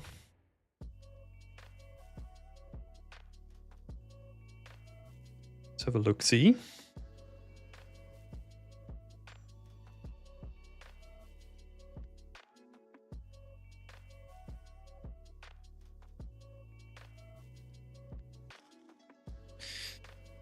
Yeah, it's looking nice. Yeah, I like it. Cool little video. I feel like the colors pop out way more in this video as well.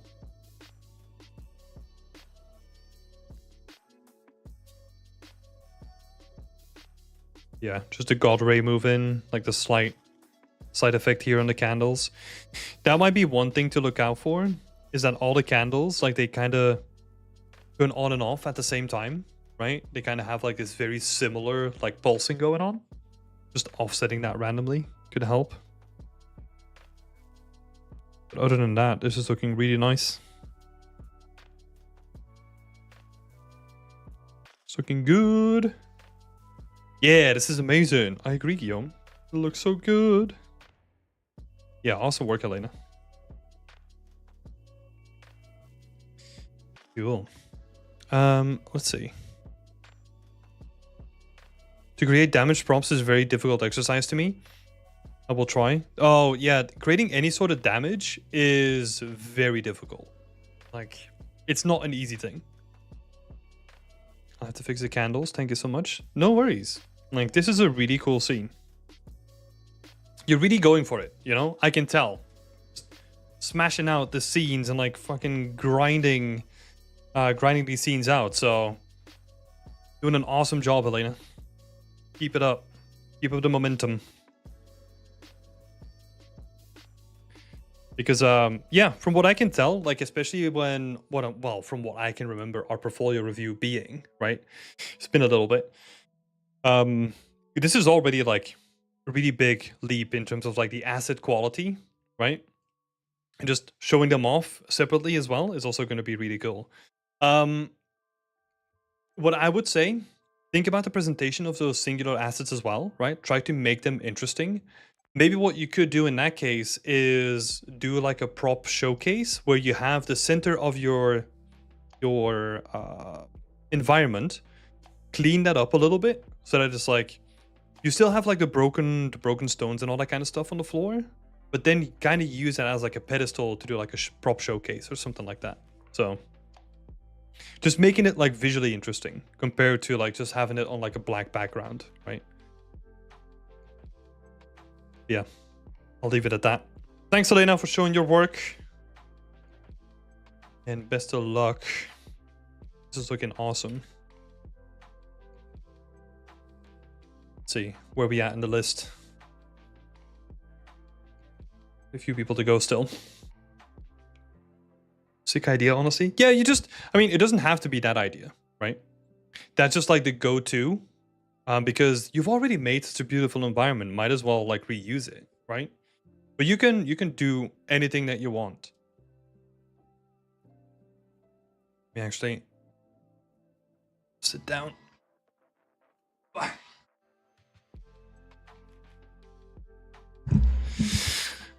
Hey Tim, I have a question. I'll be leaving to start working at OG soon, but I struggle finding a nice or too expensive apartment. Any tips for me?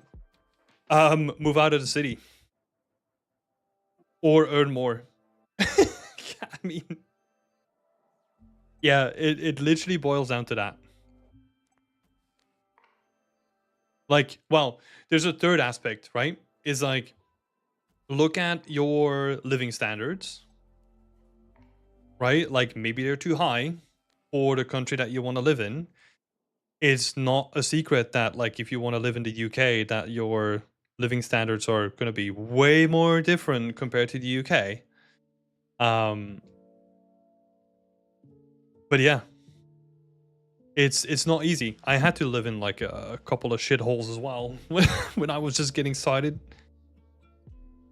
I don't really have any tips. Yeah, roommates. Yeah. Well, that's how I started out too. In a shared apartment or like in a shared house. Oh my god. Good night, Daniel. Yeah, I think I nearly died like a couple of times when I had roommates though. I didn't know them.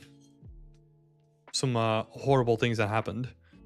Like waking up in, well, not waking up. I was like working in the middle of the night, and we had one of our roommates was calling his girlfriend in the middle of the night because she was like from Asia somewhere. So that's the only time where they could talk. But he was so busy talking to his girlfriend that he spilled an entire bottle of water on one of the power bricks, and it completely short circuited like the entire building. Which is the reason why I came down to check it out, and he didn't care. Like sparks flying out of the power brick and all that kind of stuff, right? Like, oh my god. Not so angry. Because it was 3 in the morning. Like, for all you know, like, place could have gone up in flames. No, don't worry about it. Don't worry about it. It's unfortunately just not a question that I can really help with. Like, the best options that you can have is, yeah, negotiate for a better salary, right? But that's already too late. Live outside of the city, right? Because that's usually like way cheaper than living inside of any city. And then like Luke said, share a house with someone. Those are like the 3 things that I can come up with.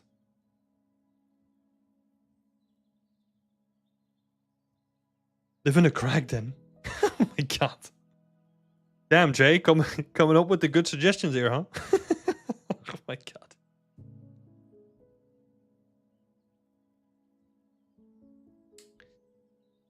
Dang, okay. Let's see.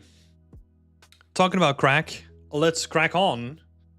Let's see. Thomas, for Whip Wednesday, is it possible to have feedback on my composition and my lighting? I want to propose different lighting and atmospheres. Don't hesitate to give me feedback on my assets. Okay.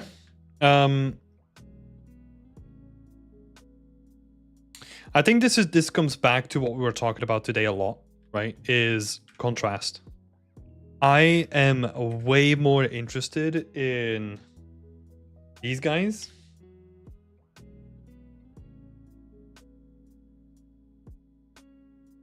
That witty pun from Tim. I know. I kind of felt ashamed as I was thinking about it. Oh, why do you have to do this to me, Luke?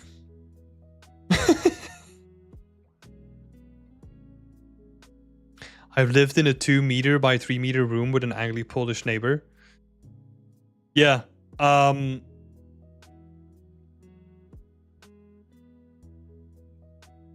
Yeah, I lived in a shoebox as well. Oh god. We had well, I had a small room that had like a single bed, like a little desk. The desk was like as wide as I am, right? So I could barely sit at it. And then I had like a wardrobe that was like facing the bed, but I couldn't open the doors of the wardrobe because the bed was in the way. So, yeah, I just lived out of my backpack for 6 months.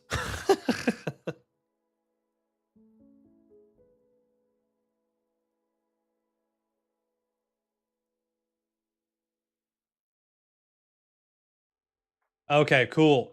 So feedback on the composition and my lighting.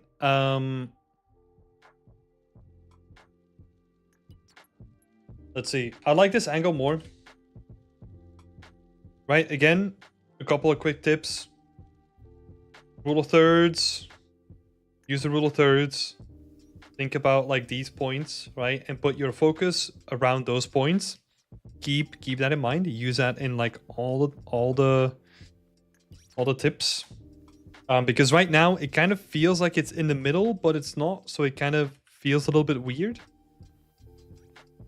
I think these guys are like way better, right? Because it's almost there anyway. If we just like extend those lines, right? So I think this composition is like in a better state. Just scooting it up a little bit more. I would honestly, like in Unreal, you have the overlay in your cinematic viewport.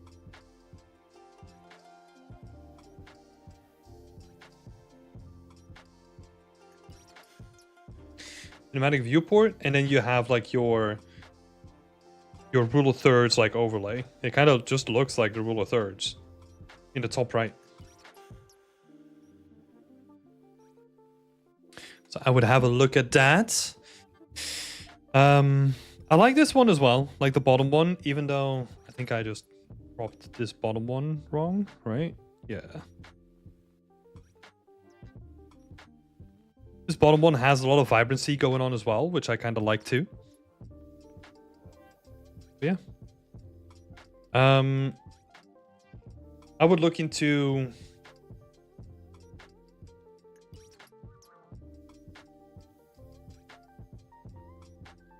a wider frame.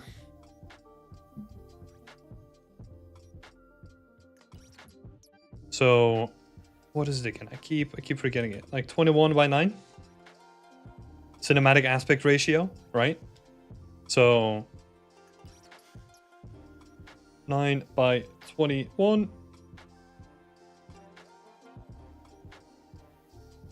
That's one thing to look into. Yeah.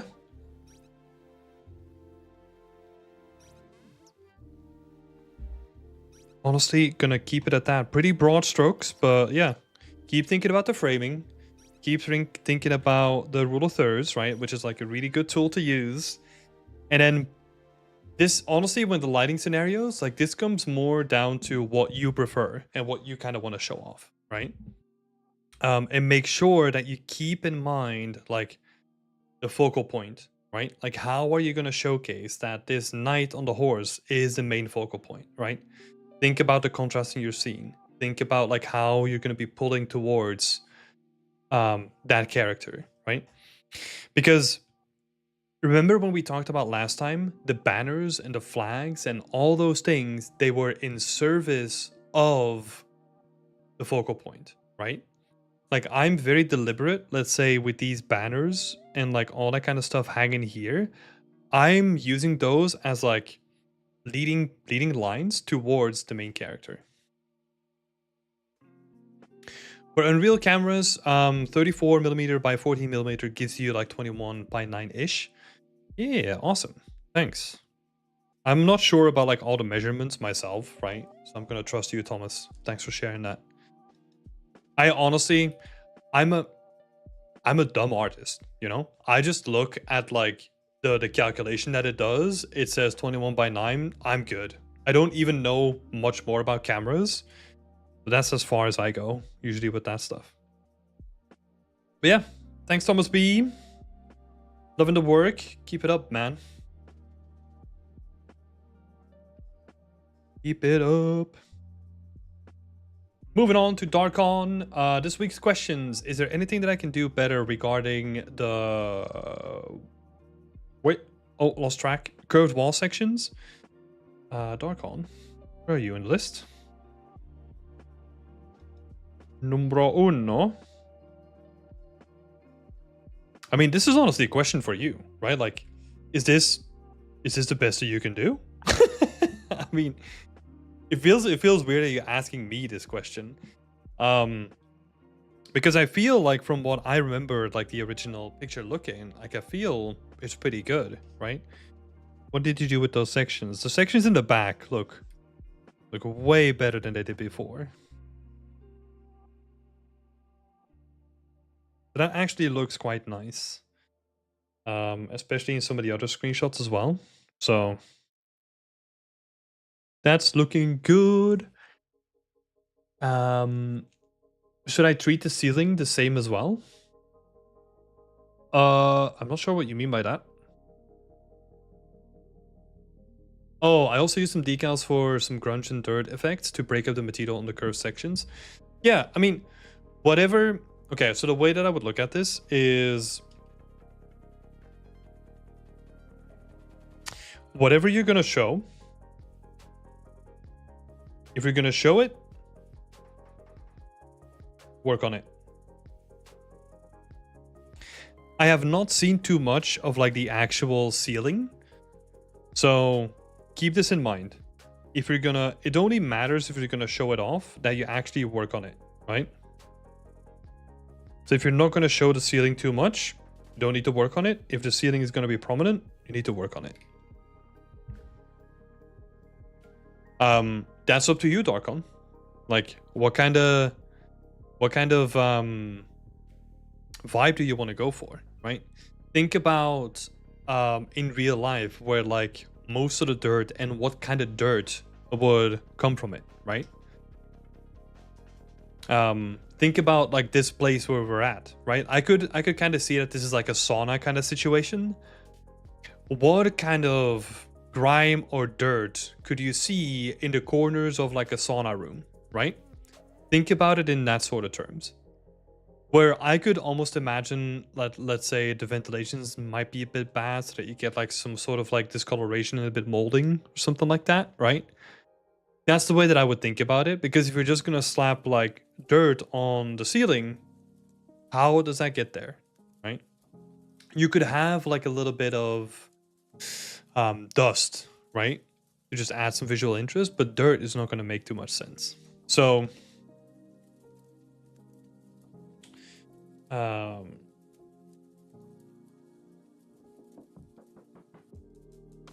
it's all about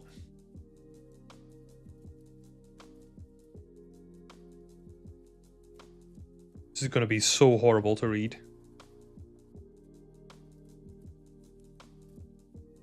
All the stuff that you add needs to be contextual.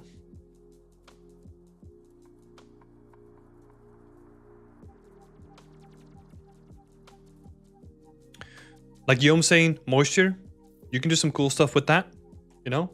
Have like moisture above the bath and then maybe have like little droplets that like drip down. Like you would almost see like in a cave, right?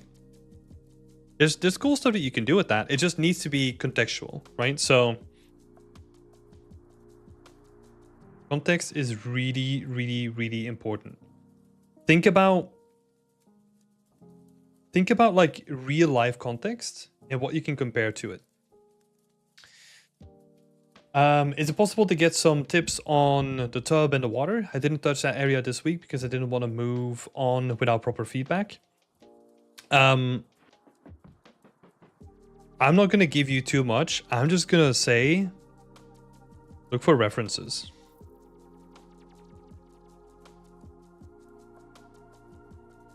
This is a specific kind of bath, right? What I can think about is I'm almost thinking about a bath that has like a bath bomb in it or something like that, right? But right now it still feels like it is just a non-transparent, just singular volume, right? It still has no depth to it. So look at references first. And then see what you can learn.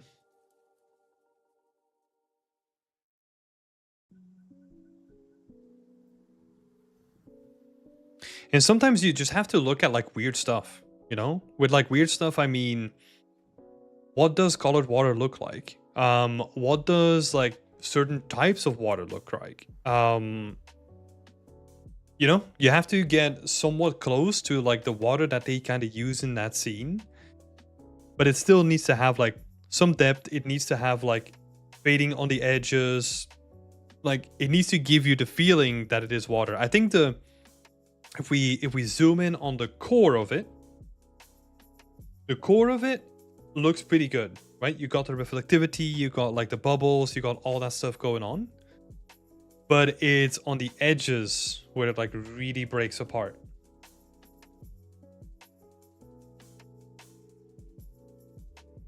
but making progress though. I like the little ripple.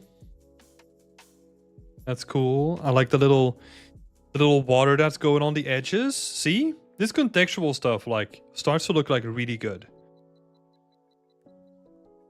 Yeah. I like where this is going, you know? Like you're adding like a lot of contextual hints to like, oh, people are getting out of it.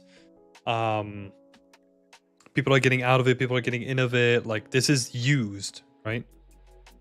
You could even, maybe this is it actually. Let me see.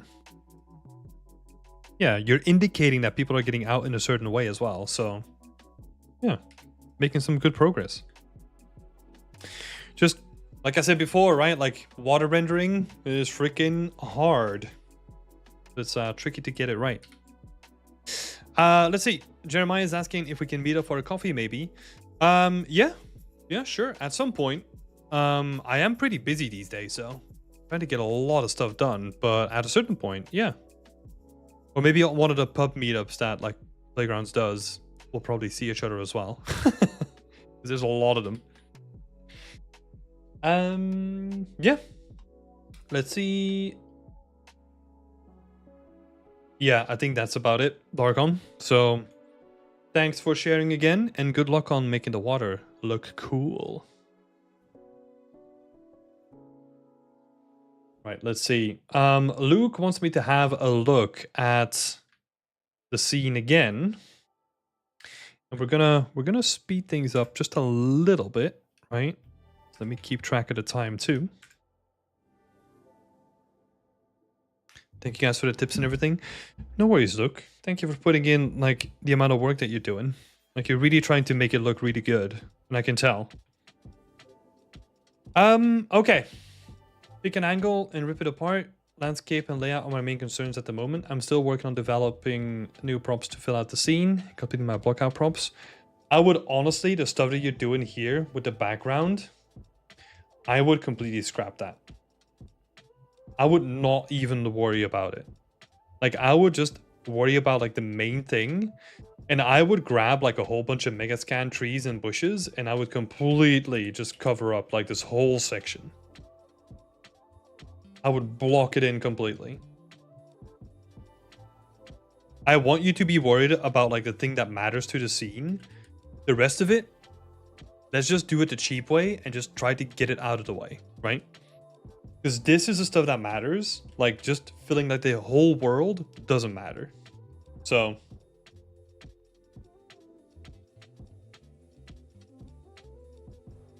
I would honestly just use Megascan trees for this. Trees and bushes and grass and whatever you can find, just fill that up.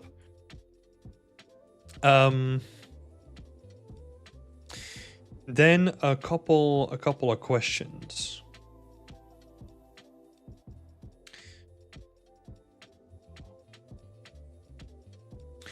First question I have is focus. I think we brought this up last time as well. That makes things easier. Yeah, honestly, like I don't know how many scenes you've done, right? I'm kind of missing a lot of context here. But you don't want to focus on like the bigger world. Just focus on the stuff that matters to you, right? Like all the stuff beside it, like is just doing like a repetition of what you're trying to do here in the foreground. So just focus on that from the get-go and you're good. Try to make this as good as possible. And just, yeah. Don't worry about the rest. Because honestly, if you want to make all that stuff in the background look good, you need to get really good at terrains. And there are some issues with just like the proportions and the scale of it, right? It feels like you took like a huge chunk of terrain and you just like scaled it down. Because this almost feels like it's a giant mountain.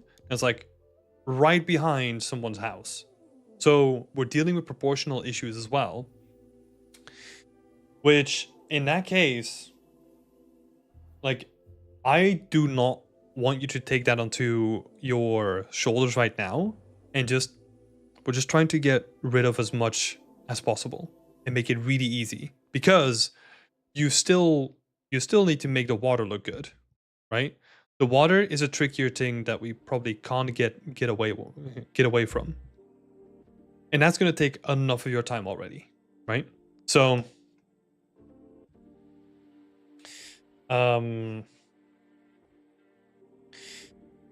yeah. So we're going to reduce the scope because there's still enough challenges, right?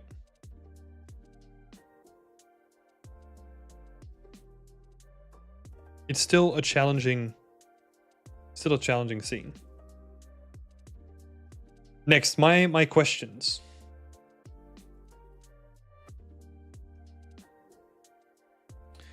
Where do we focus?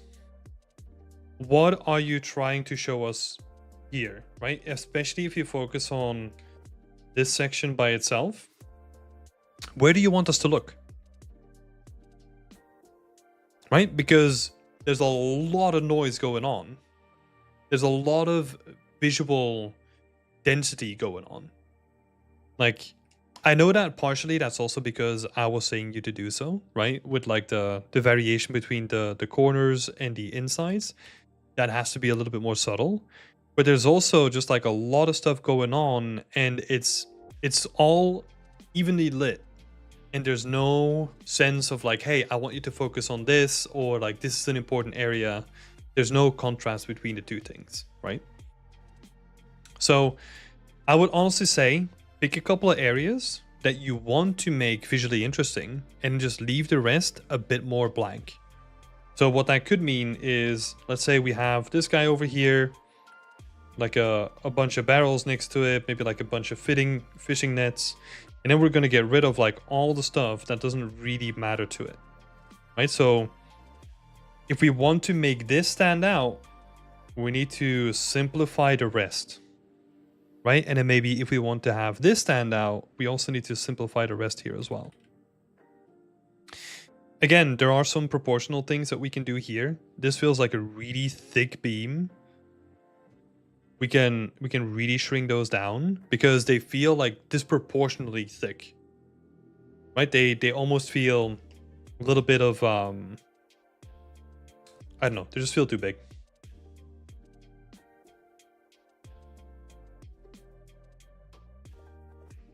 That would be, so like rest versus detail would be number 2. And then number 3 would be proportions, right? Same thing that we brought up with like the mountain itself, but the same thing can be seen with like the smaller assets as well. For example, the rope, you could easily make that like way smaller in circumference and still make it feel like a rope, right? Because we're trying to establish like a hierarchy where you have bigger assets, medium assets, and smaller assets. And I feel like everything right now is kind of, for example, a good example here, right? Everything kind of feels the same because what's the difference between this thing here and this thing here, right? They almost feel, they feel very similar. And that's really confusing just from like quickly looking at things, right? Everything starts to feel the same. And that's where proportions are like really, really important so that we can distinguish one thing from the other, right? Okay. I'm going to leave it at that, Luke. I hope that was helpful. But yeah, just really try to make it easy on yourself. Don't get too carried away by like trying to make a whole world when you should be focusing on like just a thing right in front of you. Oh.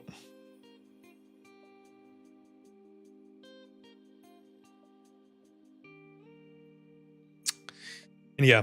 Oh yeah, the last thing that I forgot to note down is you gotta be subtle with it.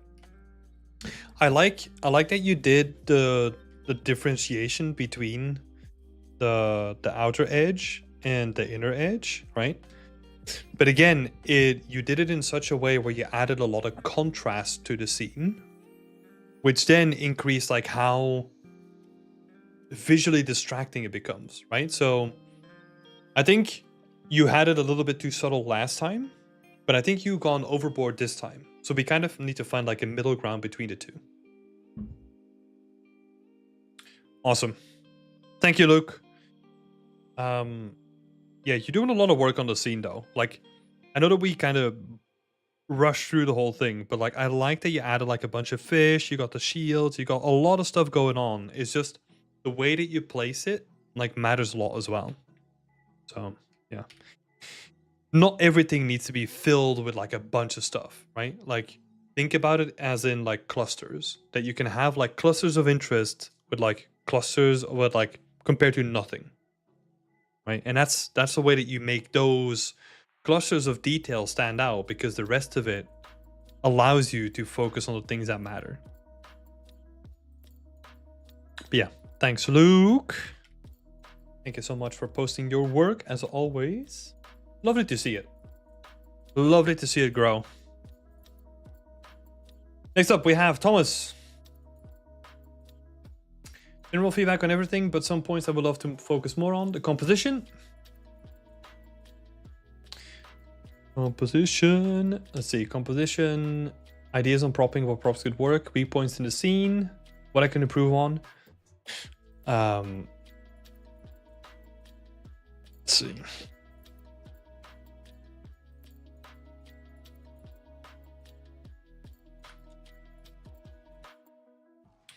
I think the composition is really nice.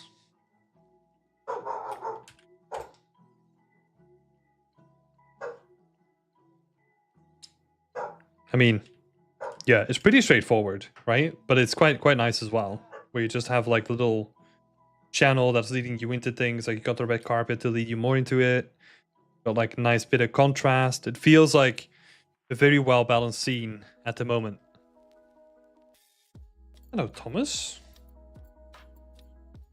And I feel like the lights are not too distracting on the side, because the lights in the center are like more impactful. I think the main thing that you could potentially play around with is having like a stronger like miasma or like fog coming out of the main door.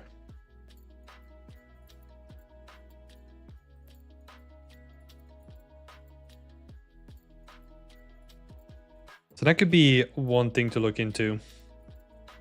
Because it would be nice to just have like, I don't know, this vile green stuff coming out of the door, and the door itself like kind of has like that like green light coming out of it, right? Really playing into that color contrast as well could be really interesting. Ideas of propping and what kind of props would work. So that's where I'm kind of going to bounce it back to you. Because what is a story? Right? Like who lies here? Like whose tomb is this? Right? Who were they? What did they do in life? Yeah.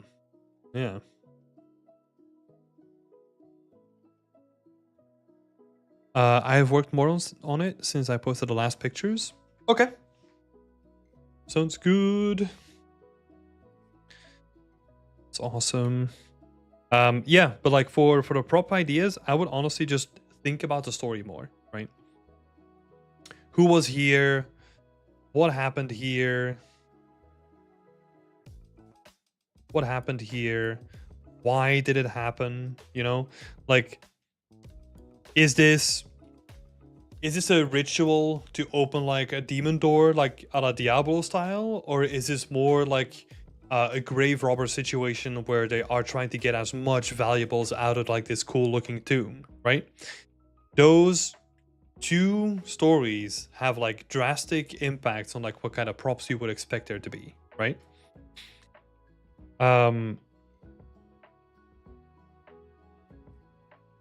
So that would be something to look into. It's also the candles, they might hint at something. I know that they're like an excuse to have like cool lights, right? But maybe that could tie into like a cult or something like that. Maybe this is like a cult hideout. How do you then like turn that into like more assets or more props, right? So that's the way that I always look at it. Instead of thinking about like individual stories, I want to know what your story is for the location and then use that as a base for assets, right? Because all of this stuff, you can turn that into assets you want to make for the scene.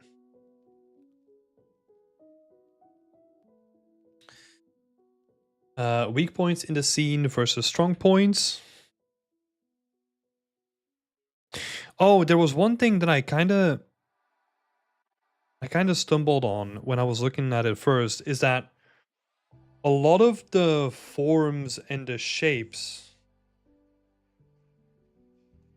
are kind of like nondescript and kind of soft. Heyo, thank you for the sub. Hate it. But like these shapes, they kind of feel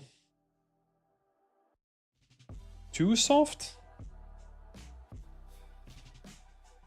Like it's almost like they're not indicating anything, right? Even though like this door could have like a lot of visual interest to it. What if you really shit at storytelling? Oh, but this is like a good way to train it, right? Like honestly, the way that I look at storytelling for this is imagine that you're playing D&D or something like that, right? Or try to imagine yourself in that scene and just make notes as you go along, right? So and just play out like a couple scenarios, right? Like I just did, for example, where it's like you could have this as like a cult hideout. Okay, how do you signify that this is like a cult hideout, right? Maybe if it's a cult hideout, maybe I would expect like the scriptures of the cult to be like inscribed into like the statues here, basically telling that you shouldn't come in, right? And then maybe the door itself could also be like the symbol of the cult, right? Something like that. And then what would be this entryway then? Maybe you could then link it to something that is linked to the elite or the wealthy, right? Because this to me feels like a king of, or like a tomb of kings, right? Where we visited this mausoleum in like Vienna, where they just had like all the royalty, like all the caskets just like laid out, sort of like this style as well. And then at the end, you could kind of make that like the hidden entrance to like a cult or something like that, right? But yeah. But I would say, yeah, you will. That is honestly the way that you like separate yourself as an environment artist, right? Just if you can tell a story, that's your job. Like as a visual storyteller, you, especially as a level artist, you just get like handed like a shit ton of assets, and you just have to like tell stories with that. Dust and some cobwebs. Cobwebs could be really be cool. I think that's great. Having like cobwebs as well. Yeah. Just add that as like a freebie. Cobwebs. I think it's actually a good idea. Fits perfectly. But yeah, if you are shit at storytelling, right? For the people who are like really inspirationless, look at history. Right? There's probably, if you look at grave diggers, or what are they called? Like people that rob burial sites, grave robbers. Look into some stories there. I feel like you're gonna be running into like some really interesting stories of just like grave robbers like over the centuries, right? Let's see. So the weak points, we kind of talked about that. Like I feel like it kind of ties into like number 2, where like if you don't have a strong story, like that's probably the reason why these shapes kind of look undefined, because they're not really saying anything. They're just statues, right? But they're not statues that showcase X, right? Which adds like another layer of visual interest. Yeah, and that kind of goes into like question 4 as well, because question 4 is like, what can I improve on that is already existing? What could lift the scene up? Honestly, if you want to lift the scene up, that's the main thing. Like this guy over here, the story, as annoying as it is, that is the main thing. Because the rest of it is good, right? Like the composition is there, the lighting is there, you've got like a solid structure, like to the whole scene, like visually, right? Like it's all there. I'm just missing like what you're trying to say. Archaeology shows looking in tombs. Yeah, that's a great point. Crafter is saying looks closer to a natural rock face being carved compared to the pillars, which are more manufactured. That's a good point as well. Yeah. Like these stones are like carved out of rock, whereas these ones are like carved out of, well, these ones are like manufactured somewhere else, right? And like then brought in, whereas this feels like it's carved out of like a rock face that was here before. Yeah. Story would be a big one for me. And letting that drive like all the rest of the scene could be really interesting, because you could add like a bunch of chests, like a bunch of gold piles, all that kind of stuff, and make it feel like these are like a bunch of grave robbers that then, after seeing like the big tomb at the back, they went in and never came back.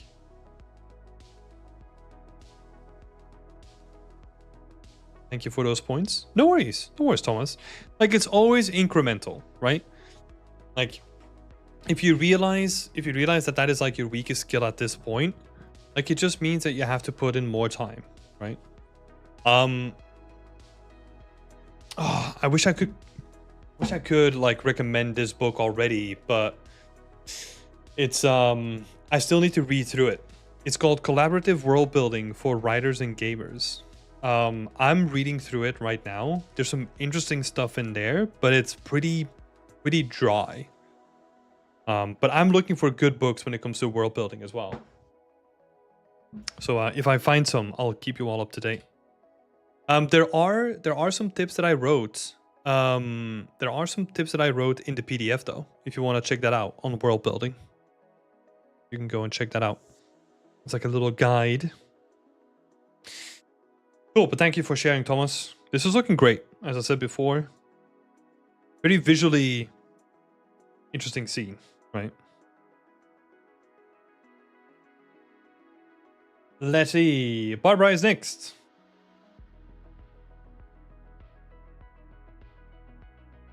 I were grateful to get some feedback on the lodging, set dressing, storytelling, lighting, unique textures, individual assets. Okay, so basically everything. Let's see what we can do here.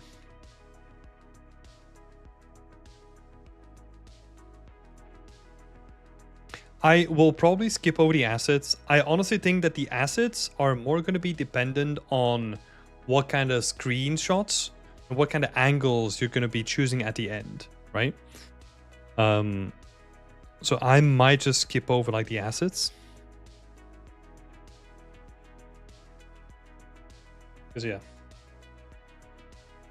they are serviceable, right? But like, for example, this guy over here, like I could say, oh, you need to have more dirt and like all that kind of stuff, but you only see them in the back. So it's probably not worth investing a bunch of time into it because they are in the back of your scene, right?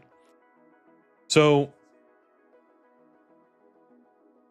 yeah, I would spend time where it makes sense to spend time.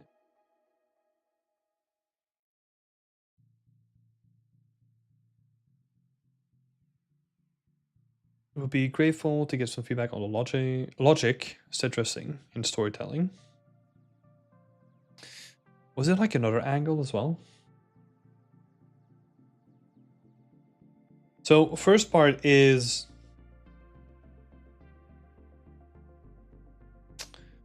let me actually move this stuff over again.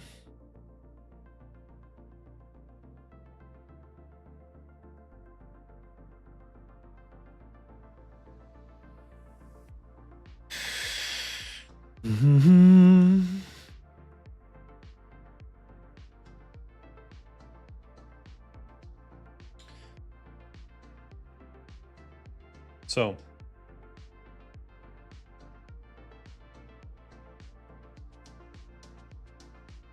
what is the main screenshot? And with that said, like, what is the focus point?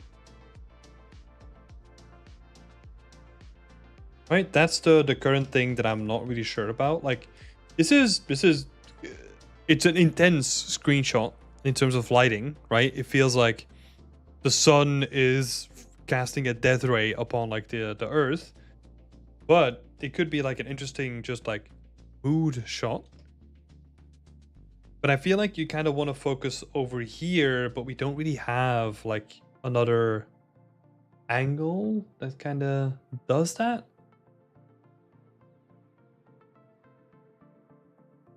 So I'm currently unsure what your focus point is, right? Where you want to have us look. It feels like it's that one, but I'm not too sure. Because that's where you're spending like a lot of time on your assets, right? So like a lot of stuff is down here. Yeah. Suggesting storytelling. The light, it should look like soft morning. I think it doesn't really look like soft morning at the moment. It looks like a really intense morning.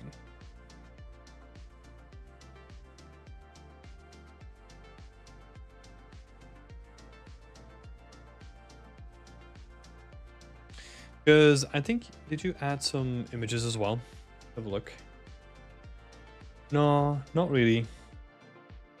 Okay, so for the soft morning, I would look for references.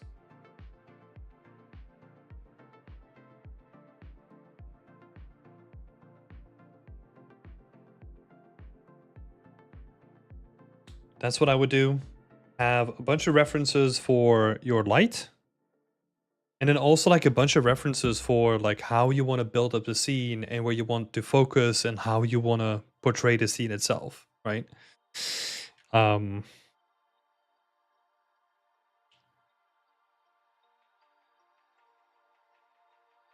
Yeah, but because it is kind of missing like a central focus.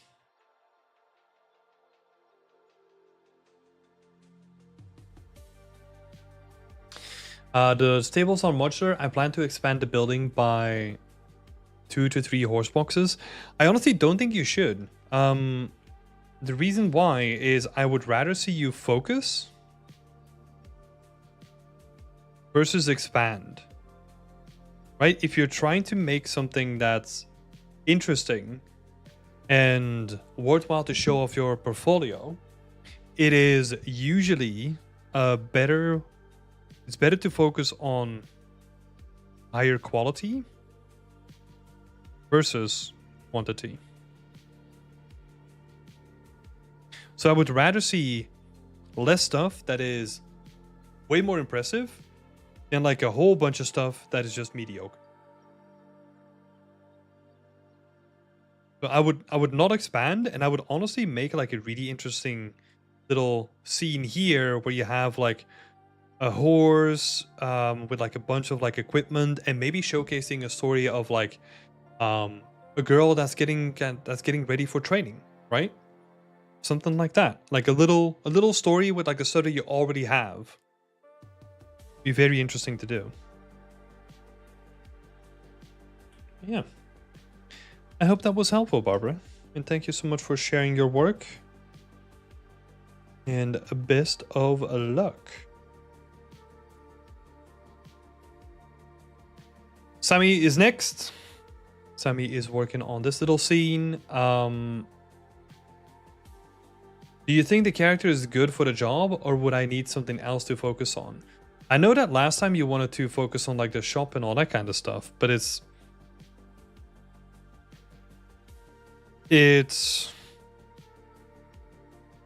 still unclear, right? I know that you shared like a couple more images as well. Like, I still have no context of what this person is doing here, really. Let me actually take this scene over here.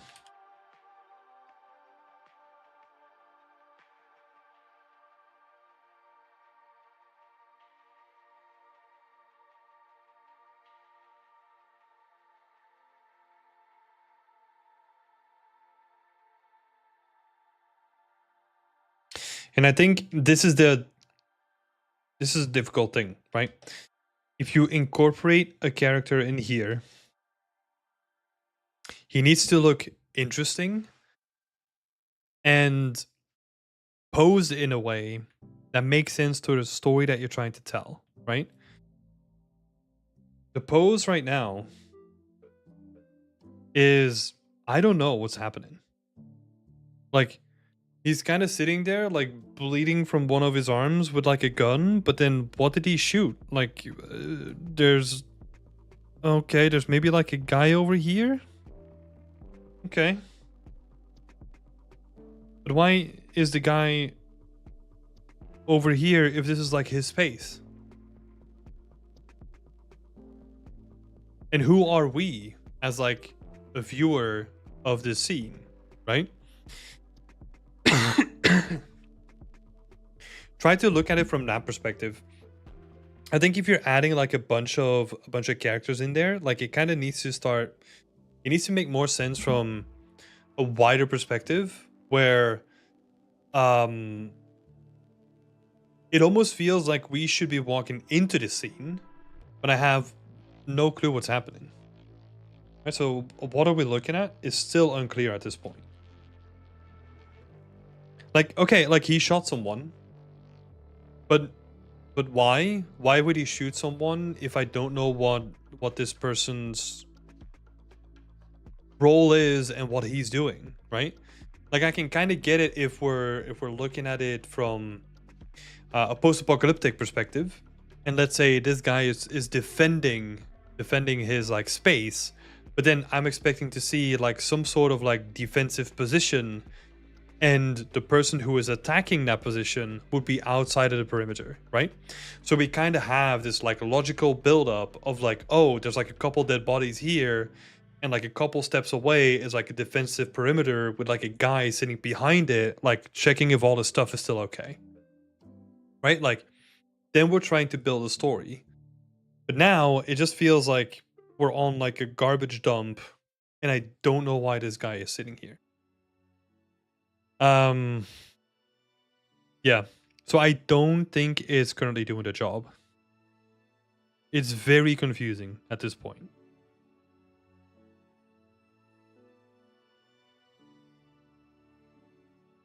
So yeah, like what are we looking at? Like what are they fighting for?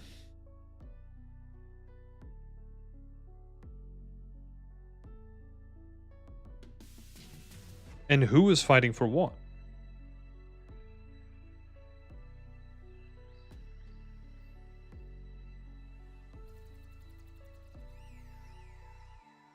A couple of questions here. I'm gonna leave it at that, but I don't think currently it's doing necessarily a good job. Yeah. It also still it looks too chaotic as well, right? Like I really want to focus on like the environment art first and make sure that like the location looks like something that is worth defending before someone is defending it, right? We kind of need to hit people over the head and make it like really clear what's happening here. But yeah.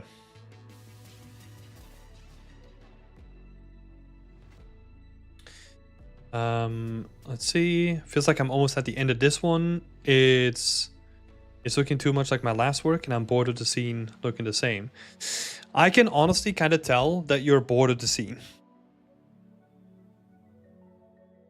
It might also be at a point where you might just have to leave it alone for a couple of weeks, do something else, do something small, and then potentially come back to it. Because the scene is in like a really weird spot at this point. But I'll just leave it at that, Sammy. So yeah, my recommendation would be to potentially leave it be for a little bit and then come back at it with like fresh eyes. Might be a good point to do that now. Yeah. If not, think about the story, right? Always go back to the story. Kind of use that as like an anchor and a foundation. Couple more people for today. Sanji, Let's have a look. Where is Sanji? I think I closed you down. So let's open you up again.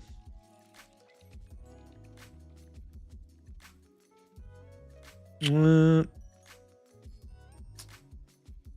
do we go? Sanji. There we go. That was an accident.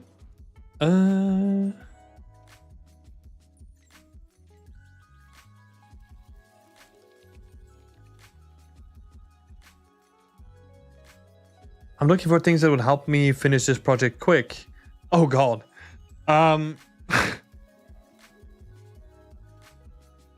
Okay. Okay. Yeah. We can definitely talk about that. So if you want to finish this project quick, one, camera.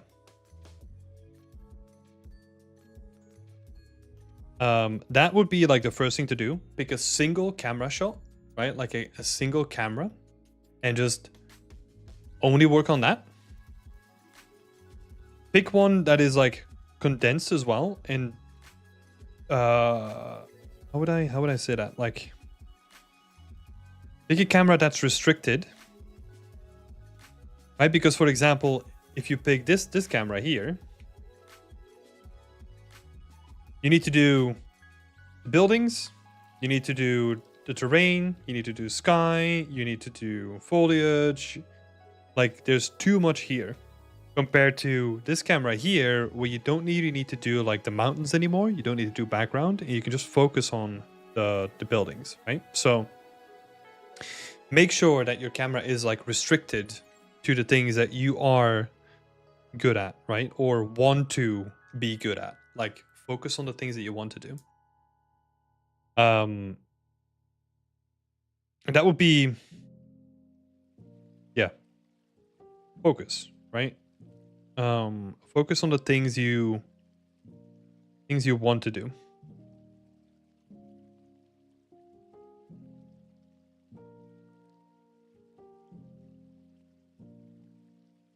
Because if you're already, I would say that this is at least, like, if you want to make this like really look good, you're gonna need at least like a couple of weeks more work on it. If you already feel like, hey, I want to get this done fast, and if you already feel like you want to start working on something smaller and more focused, it's drastic measure time, right?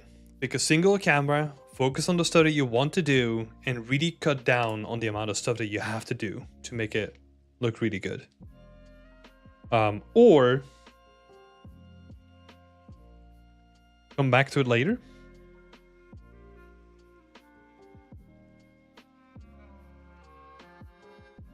But yeah. I'll keep it at that, because there were some other people that were giving some really good feedback as well. But this scene, if you already are saying that you want to get this done quick, yeah, this is the way to do it. Straight up. But thank you for showing it. Next up is Moonlight.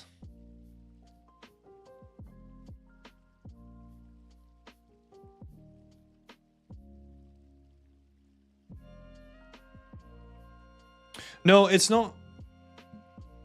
Well, so that doesn't matter really, right? Like, the amount of time that you can spend a week, that's fine. Like, everyone kind of has their own commitments, right? It's more about you already saying that you want to focus on something smaller, is telling me that you are kind of forcing yourself to work on the scene when you don't want to. So in that case, I would honestly say don't force yourself onto it, because that's going to make the art way worse, rather than focus on something that you actually want to do, right? A lot of the art that we produce like is good because we want to work on it. If you don't want to work on it, you're forcing yourself, and it's not going to be as good as something that you do want to work on. So my recommendation is probably, in that case, if you think you can give it a few more weeks, give it a try. If you feel like it's too much pressure, move on to something else that is small. You can finish in like 2 to 3 weeks and do it that way, right? There was only one question for you, Moonlight. Do you have any advice on what making this prop better? I would look into wear and tear, and also look into like the material response, right? Because currently, most of the materials kind of feel like the same in terms of like the way that they react to light, right? So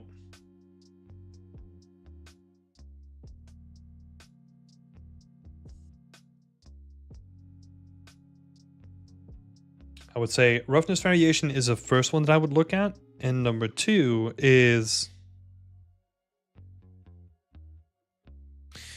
dirt, grime, and other visual interest.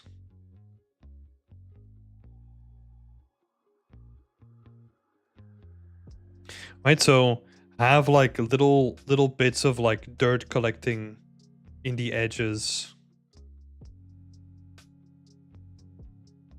Have, I don't know, some additional like scratching or color variation on like the main metal pieces. Do the same thing here as well, right? Where you have like individual strands that have like a slightly different color. Honestly, when it comes to this kind of stuff,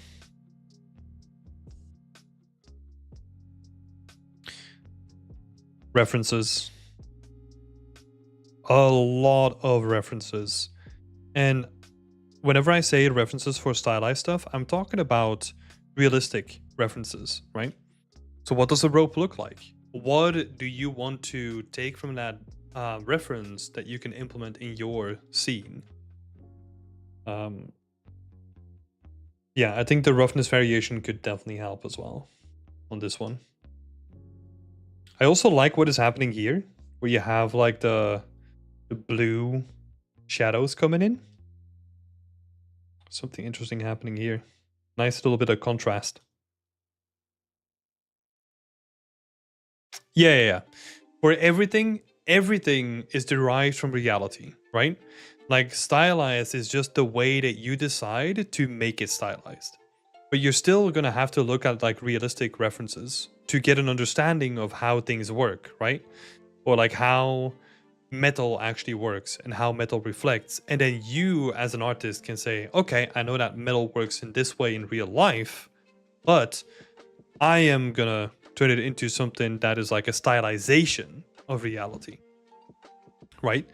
And you can look at examples from stylized games, for example, but they are already gonna be they're already gonna be someone else's visual interpretation of reality through their lens, right? So if you asked me how I make like something stylized, is going to be different than something that you make stylized, right? Yeah. Overall, really nice work though. I like all this stuff, like the fabrics at the end. Fabric stuff is always so nice. So yeah. Good job, Guillaume.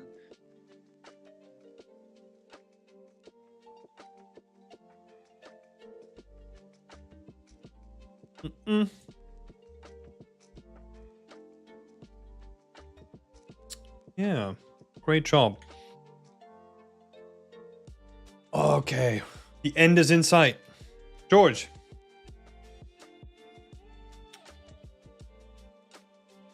Let's have a look.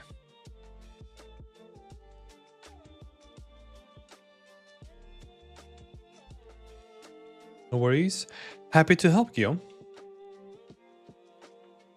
I feel that the parts I have to work more on are the wooden and the rusty metal pieces. I don't like them, and I'm not sure why.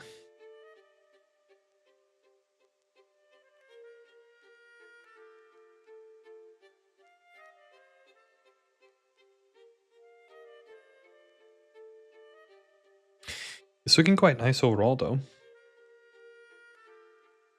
I feel when I look at the door,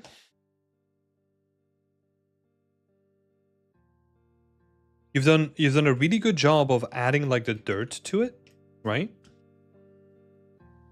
You kind of have like this nice dirt buildup, which is freaking awesome. I like the way that that looks. But then I'm kind of missing where it like gets canceled out by like the rain and like moisture again, right? Where you have like these spaces where the dirt doesn't really go because yeah, rain and all that kind of stuff kind of collects there. So it basically comes down to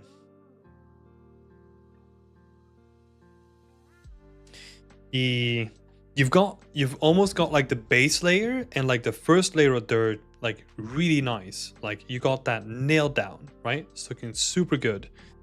But then I want to see it elevated to like the next level by also thinking about like layer 2, 3, 4, and 5, right?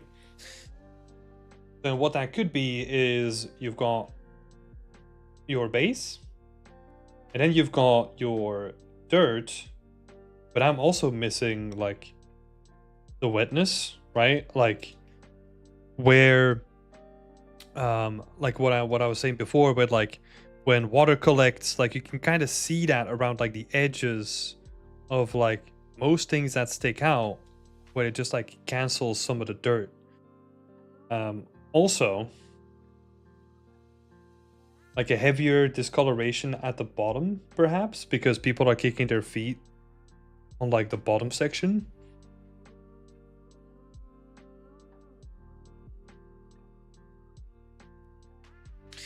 And then also, look at some of the nice revs that you have here.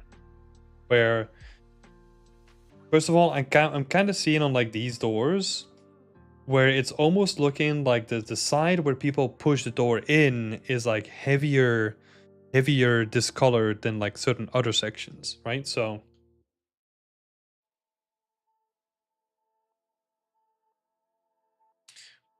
you've got the door pushing, and then also potentially like moss slash moisture coming in, right? So like here, for example, you have like a lot of moisture coming in. I don't think it needs to go that far, but that could be cool. So like I feel like you've nailed the look here, but you can really work on like these guys. And I'm only talking about the door, right? The stone is gonna have like its own section as well. But yeah, like really pushing it to like the next level by just focusing on like those other elements as well. And you can probably pick out like more of them as well if you wanted to. Yeah. That's what I would say, George. There's a quick little bit of feedback. Door's looking freaking awesome though. Like I like the way that it's already looking. So great job on that. Let's see. Next one is Joe Johnson. Let's have a look.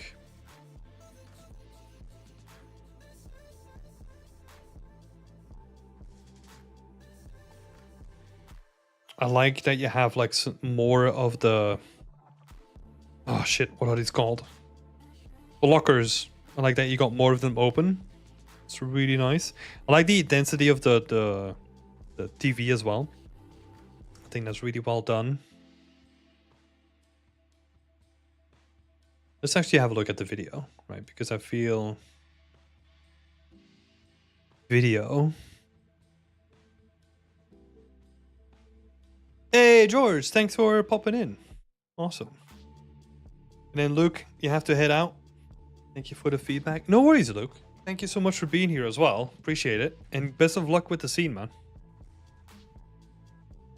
Have a look here.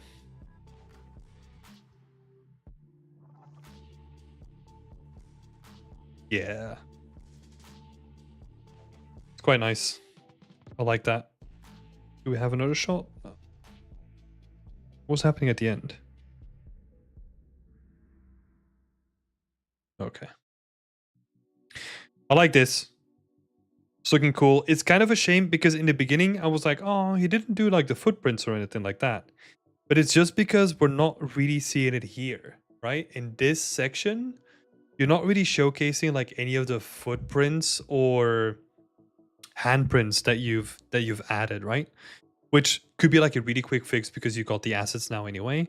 I would honestly just add like a couple of them here as well.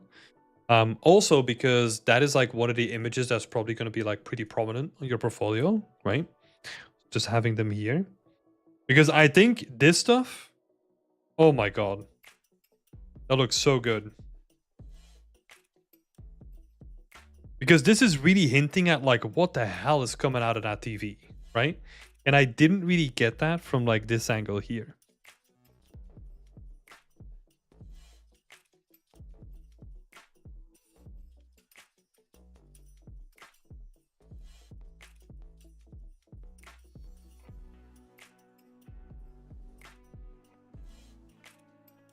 Yep. It's looking cool. I like it. I like it. Oh shit.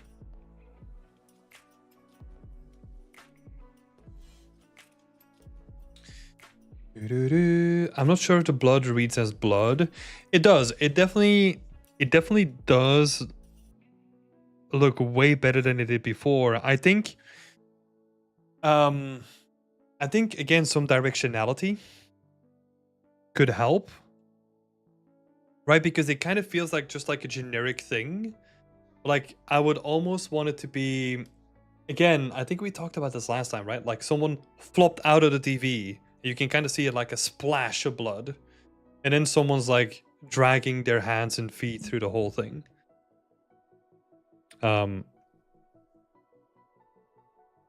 That's what I'm imagining, right? So you have like a couple more of these handprints into the whole thing.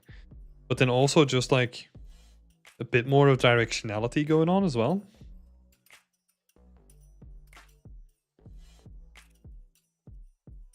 That you almost get like this blood splash, and maybe even like it goes up to like some areas like this. And then I would almost immediately, maybe from this point on, like make it that like streak that kind of goes into the scene, right? Because then we're getting this nice transition in this image as well, that you have like this puddle where like something fell out of it, right? The fall, and then just like the second part would be like the dragging or whatever, right? Or like the crawling. Right? So what I'm trying to signify is that you would have like this splash, like this directional splash of like the blood kind of going everywhere. And then you would have like the dragging motion that you've laid out so nicely in like the video, right? Where you kind of see that like streak going down the whole thing. I kind of want to see that happen in this instance already, or like in this particular screenshot. Yeah. Really well done, Joe. Really well done. I like the little details that you have going on here. Some of like the nice reflections that get captured too. So yeah. Great stuff, Joe.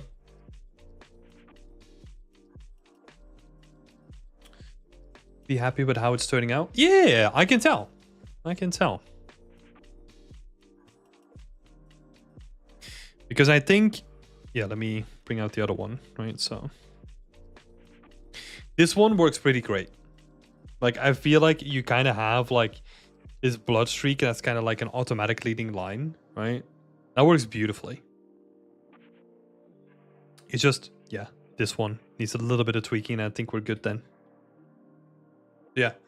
Awesome stuff, Joe. Oh yeah, forgot. You need to get a star as well. Because you're getting close to finishing it. It kind of works well within the seam if you imagine this is like a pentagram. Awesome. Great stuff, Joe. This is going to be awesome to see. It just comes down to like final processing, right? Like play around with the vignette, play around with like the post-processing, see if you can like squeeze the final bits out of it. And then it should be good.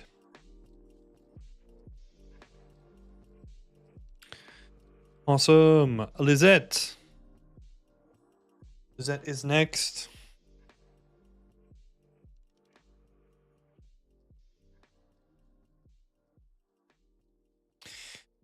Lizette is asking, I'm texturing the door, but I think I am blocked. I want to have it look like a very old door that has been exposed to the sun and sand.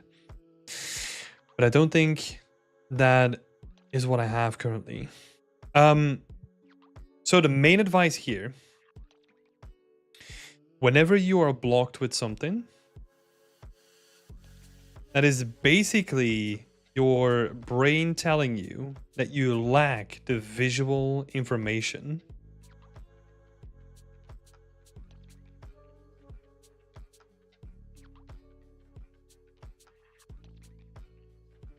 So you're lacking the visual information, right?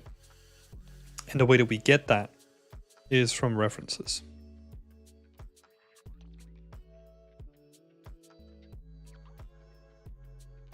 Right, so whenever you're blocked, I get that too, right? Everyone gets that, completely normal. If you're blocked, that's basically a sign that you're missing something. So you can then go and look at the information that you're missing, and the way that you regain that information or gain that information for the first time is through references. So have a look at real life references. They are going to help you a lot, because this ref is okay, but that's already like a ref that's been made for a game, right? I want you to look at the real life stuff and then make your own decisions when it comes to it. Hey Guillaume, thank you so much for being here, and I wish you a nice night. Thank you so much, Timothy, says Joe. Aw, yeah, no worries, Joe. Thank you for putting in like the work, and like it was really nice following along. But yeah, that's the way that you get out of it. Just look for real life references. Because honestly, if I were to help you directly, I would have to do the exact same thing. Like my step here, if I wanted to help you out, would be to look at Google and find real life references. So I recommend you to do the same thing. But yeah, keep it up, Liz. The being blocked is just your mind telling you that you need more input.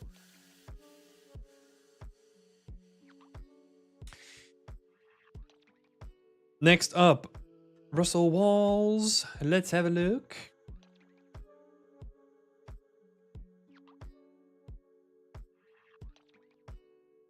I'm currently trying to make the space feel more lived in without blowing it out of proportion, or like blowing out the scope of things. Honestly, the way that you do that. Hey, Russ. Oh, thank you for sitting through this long session. I can type now. Sorry for keeping you for this long.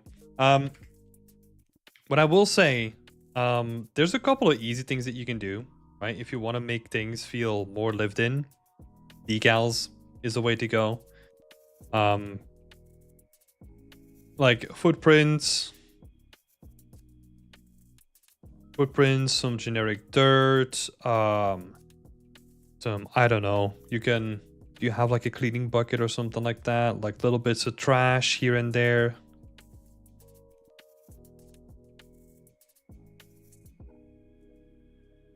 Colors are looking lovely. Yeah, I like it. Those tickets on the upper right look so real. I know, right? This stuff looks really nice. Oh, actually, these guys, let's see. You have a couple of them, right?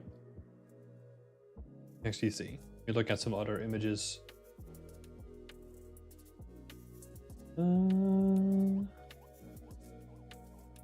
I'm trying to look for opportunities, right? That's basically, I'm looking at like all the images that you have, and there are some opportunities where you can just like quickly throw together like some junk, right? I'm talking literal junk, like trash. And then whenever you see like a garbage can, you can kind of just hide it, right? Even though, you're already doing that stuff. Okay. So in that case, what actually helps is having like a little decal that has like, I don't know, little cigarette buzz, little bits of dirt, like little bits of stuff just next to it, right? so that we support like the cup on the floor with like some other random junk next to it as well.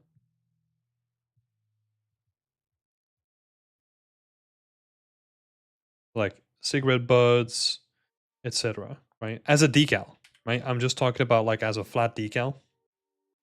It doesn't need to look like particularly interesting, right? Because it's going to be so small anyway. It's just to break up some surfaces where, yeah, you can kind of add like visual interest like that. Coffee spills, yep.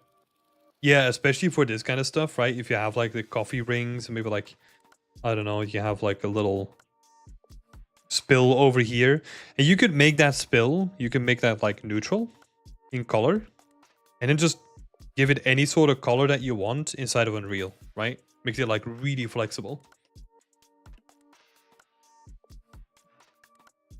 But let's see. Apply foot traffic. Yeah. Footprints, dirt, all that kind of stuff. I would also look into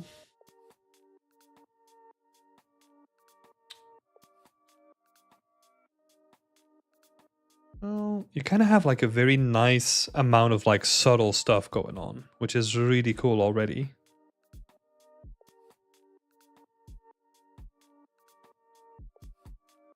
But yeah, I think honestly you can do a lot with decals. Like a lot. Like having different transitions. For example, like if you just have like a decal, it kind of just has like a very subtle bit of dirt around these edges, that can already help a lot. Do you have any tips on animating advertisement boarding? You can do it with a video. Video will probably be the easiest thing to do. If you want to build it from scratch, you will have to, yeah, you will have to use, you will have to use like any motion design software, really, like After Effects or something like that, if you want to build it from scratch. The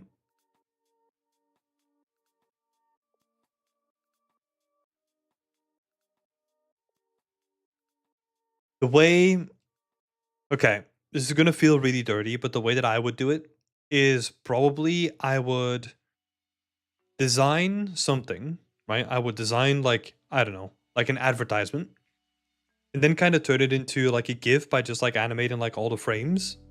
Because there are programs online that can kind of do the interpolation between frames, if that makes sense. So I would look into those. I don't know how good they work. But yeah. I don't know. You would probably have to do some video editing or something like that yourself if you wanted to have that done. But if you keep it really simple, you know, if you just have like something animating and it's like sort of like passing on the screen or something like that, that could be cool.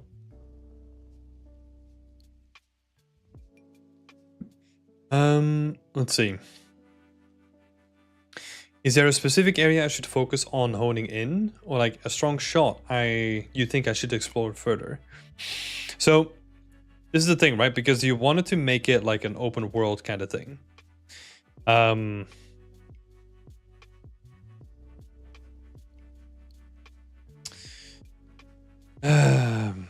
This is tricky, right? Because usually my go-to answer for that is story, right? Like, what's the story here?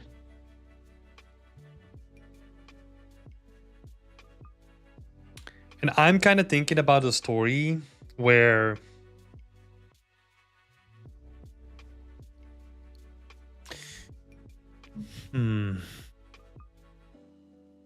something to do with immigration, right? And then maybe you could use like the banner ad and in the back as a way of signifying a story, and maybe you can then like indicate that a lot of families are trying to leave this place. Or it could be immigration, it could be like a war breaking out, it could be, I don't know, changes in government, anything like that, right? Where probably war would be probably like the easiest thing to showcase, right? Like you could almost have like a Helldivers 2-esque, like, oh, this planet is now being invaded kind of thing, even though that's like really on the nose, right? So I would pick a story that is like somewhat in line with what you want to showcase. And then like set dress the whole thing like accordingly. Because honestly, again, it kind of depends on what you want to do with it, right? And that all depends on the story.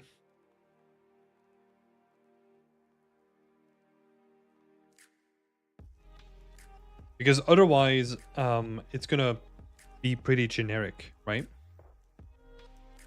Not that it's not good looking. Don't get me wrong. Like, I love the way that you're adding stuff to it. Or like the way that you go into like detail with all these little things. But I think if you are thinking about like animating the advertisement board behind it, right?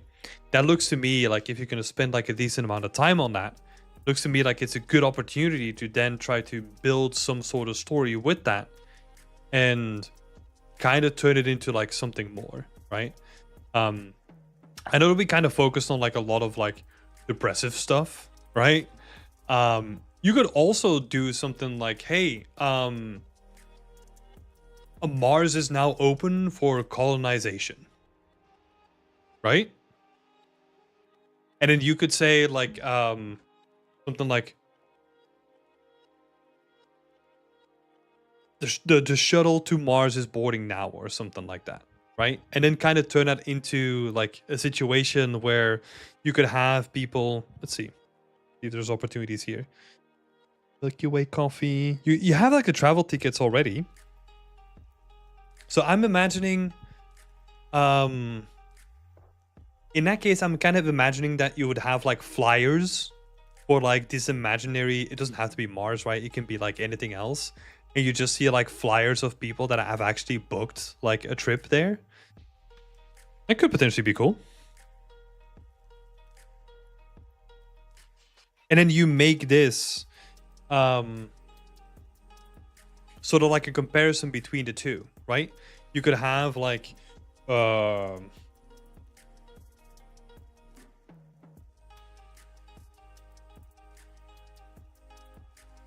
could almost have like current location, and then you would have like a break between it, and then say like destination, and then you just punch in like a random destination name, and you say like, oh, it's like a nice 29 degrees over there, you know? And here it's like, I don't know, like 10 degrees and it's fucking miserable.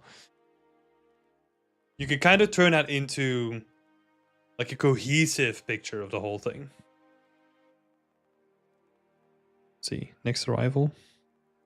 Yeah. Yeah, something there. I also like it that it's not depressing, you know? Like, moving away from like all the war stuff. I kind of like that it's just like, hey, we're moving to like a nice new planet. And you could kind of do some like really interesting stuff just with the ad, right? And kind of, it's going to be tricky. You kind of want to make it as like cheap or simple to produce. Russ, I didn't want to make it that obvious. Come on, man. But yeah, with the ad, I'm kind of thinking about like what could be interesting, but also like not as complex to produce, right? Because you could almost make it like you could have like a rendering of like a generic city that looks like current day Earth or something like that, with like rain coming down, and then see like a futuristic city with like your destination, and that's where we're going. I don't know. Play around with it. I think that's going to be fun.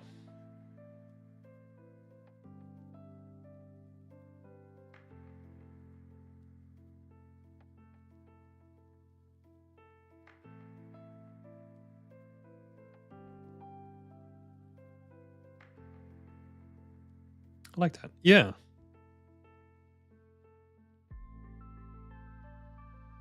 Cool stuff, man. I know that we didn't talk about it too much, but I like the look of the scene. Very, very Star Citizen-esque, right? kind of has the sort of same vibes to it. Honestly, like if you're looking for like location inspiration, Star Citizen might be a really good thing to give a try. There's like tons of videos on it anyway. So there's actually a person who I love watching from time to time. His name is Morphologist. And he's like an architect that does like reviews of like Star Citizen ships, which is super interesting to me.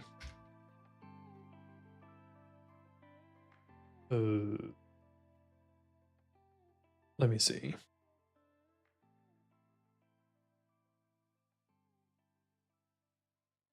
Let me see. Oh, he does like a bunch of other content now. Let me send you this. There's like a bunch of other stuff, but yeah. This is the series that I used to watch. And he basically talks about like spaces and how it relates to like real architecture and all that kind of stuff. It's really interesting. Cool, man. Best of luck. Looking forward to seeing those updates. Okay, last one for today. It's Olaf. This is kind of cheating because this is already posted anyway, so it's not technically WIP. So we're gonna be really quick about this. There's a couple of questions here. Hey, thanks for staying for so long, Joe. Thank you so much, and best of luck with the scene. Have a nice night, buddy. Okay, so a couple of questions here. Is the model complex enough? I think that you really wanted to make it like the best model that you can. More references and more complexity is probably what I would expect. Because it feels pretty simple at this point. Number 2, is the presentation good enough for a portfolio piece? I think it looks kind of interesting, right? Like the hangar bay itself looks kind of pretty generic. I think you can make it like a bit more interesting by pushing the story a little bit more. But it's not the worst, honestly. I mean, that sounds so bad. It's pretty good at this point. Like, it's not fantastic, but it's pretty good.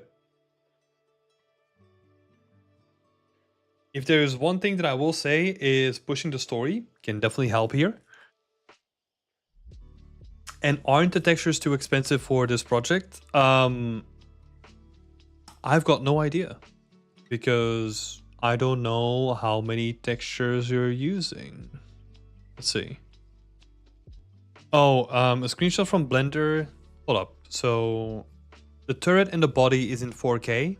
The tracks and the gun is of 2K.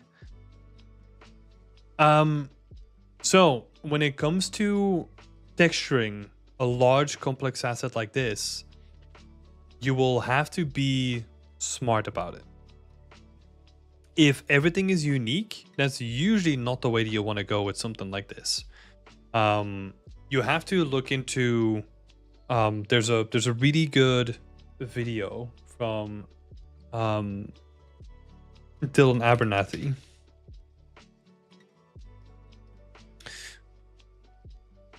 I'll see if I can find a link for you afterwards. But basically a video talking about like how you make different size props in different ways. Because if you're doing this uniquely, usually not the way to go.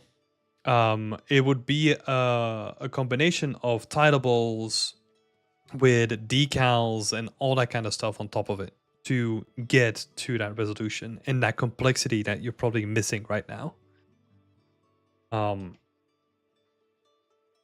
So yeah.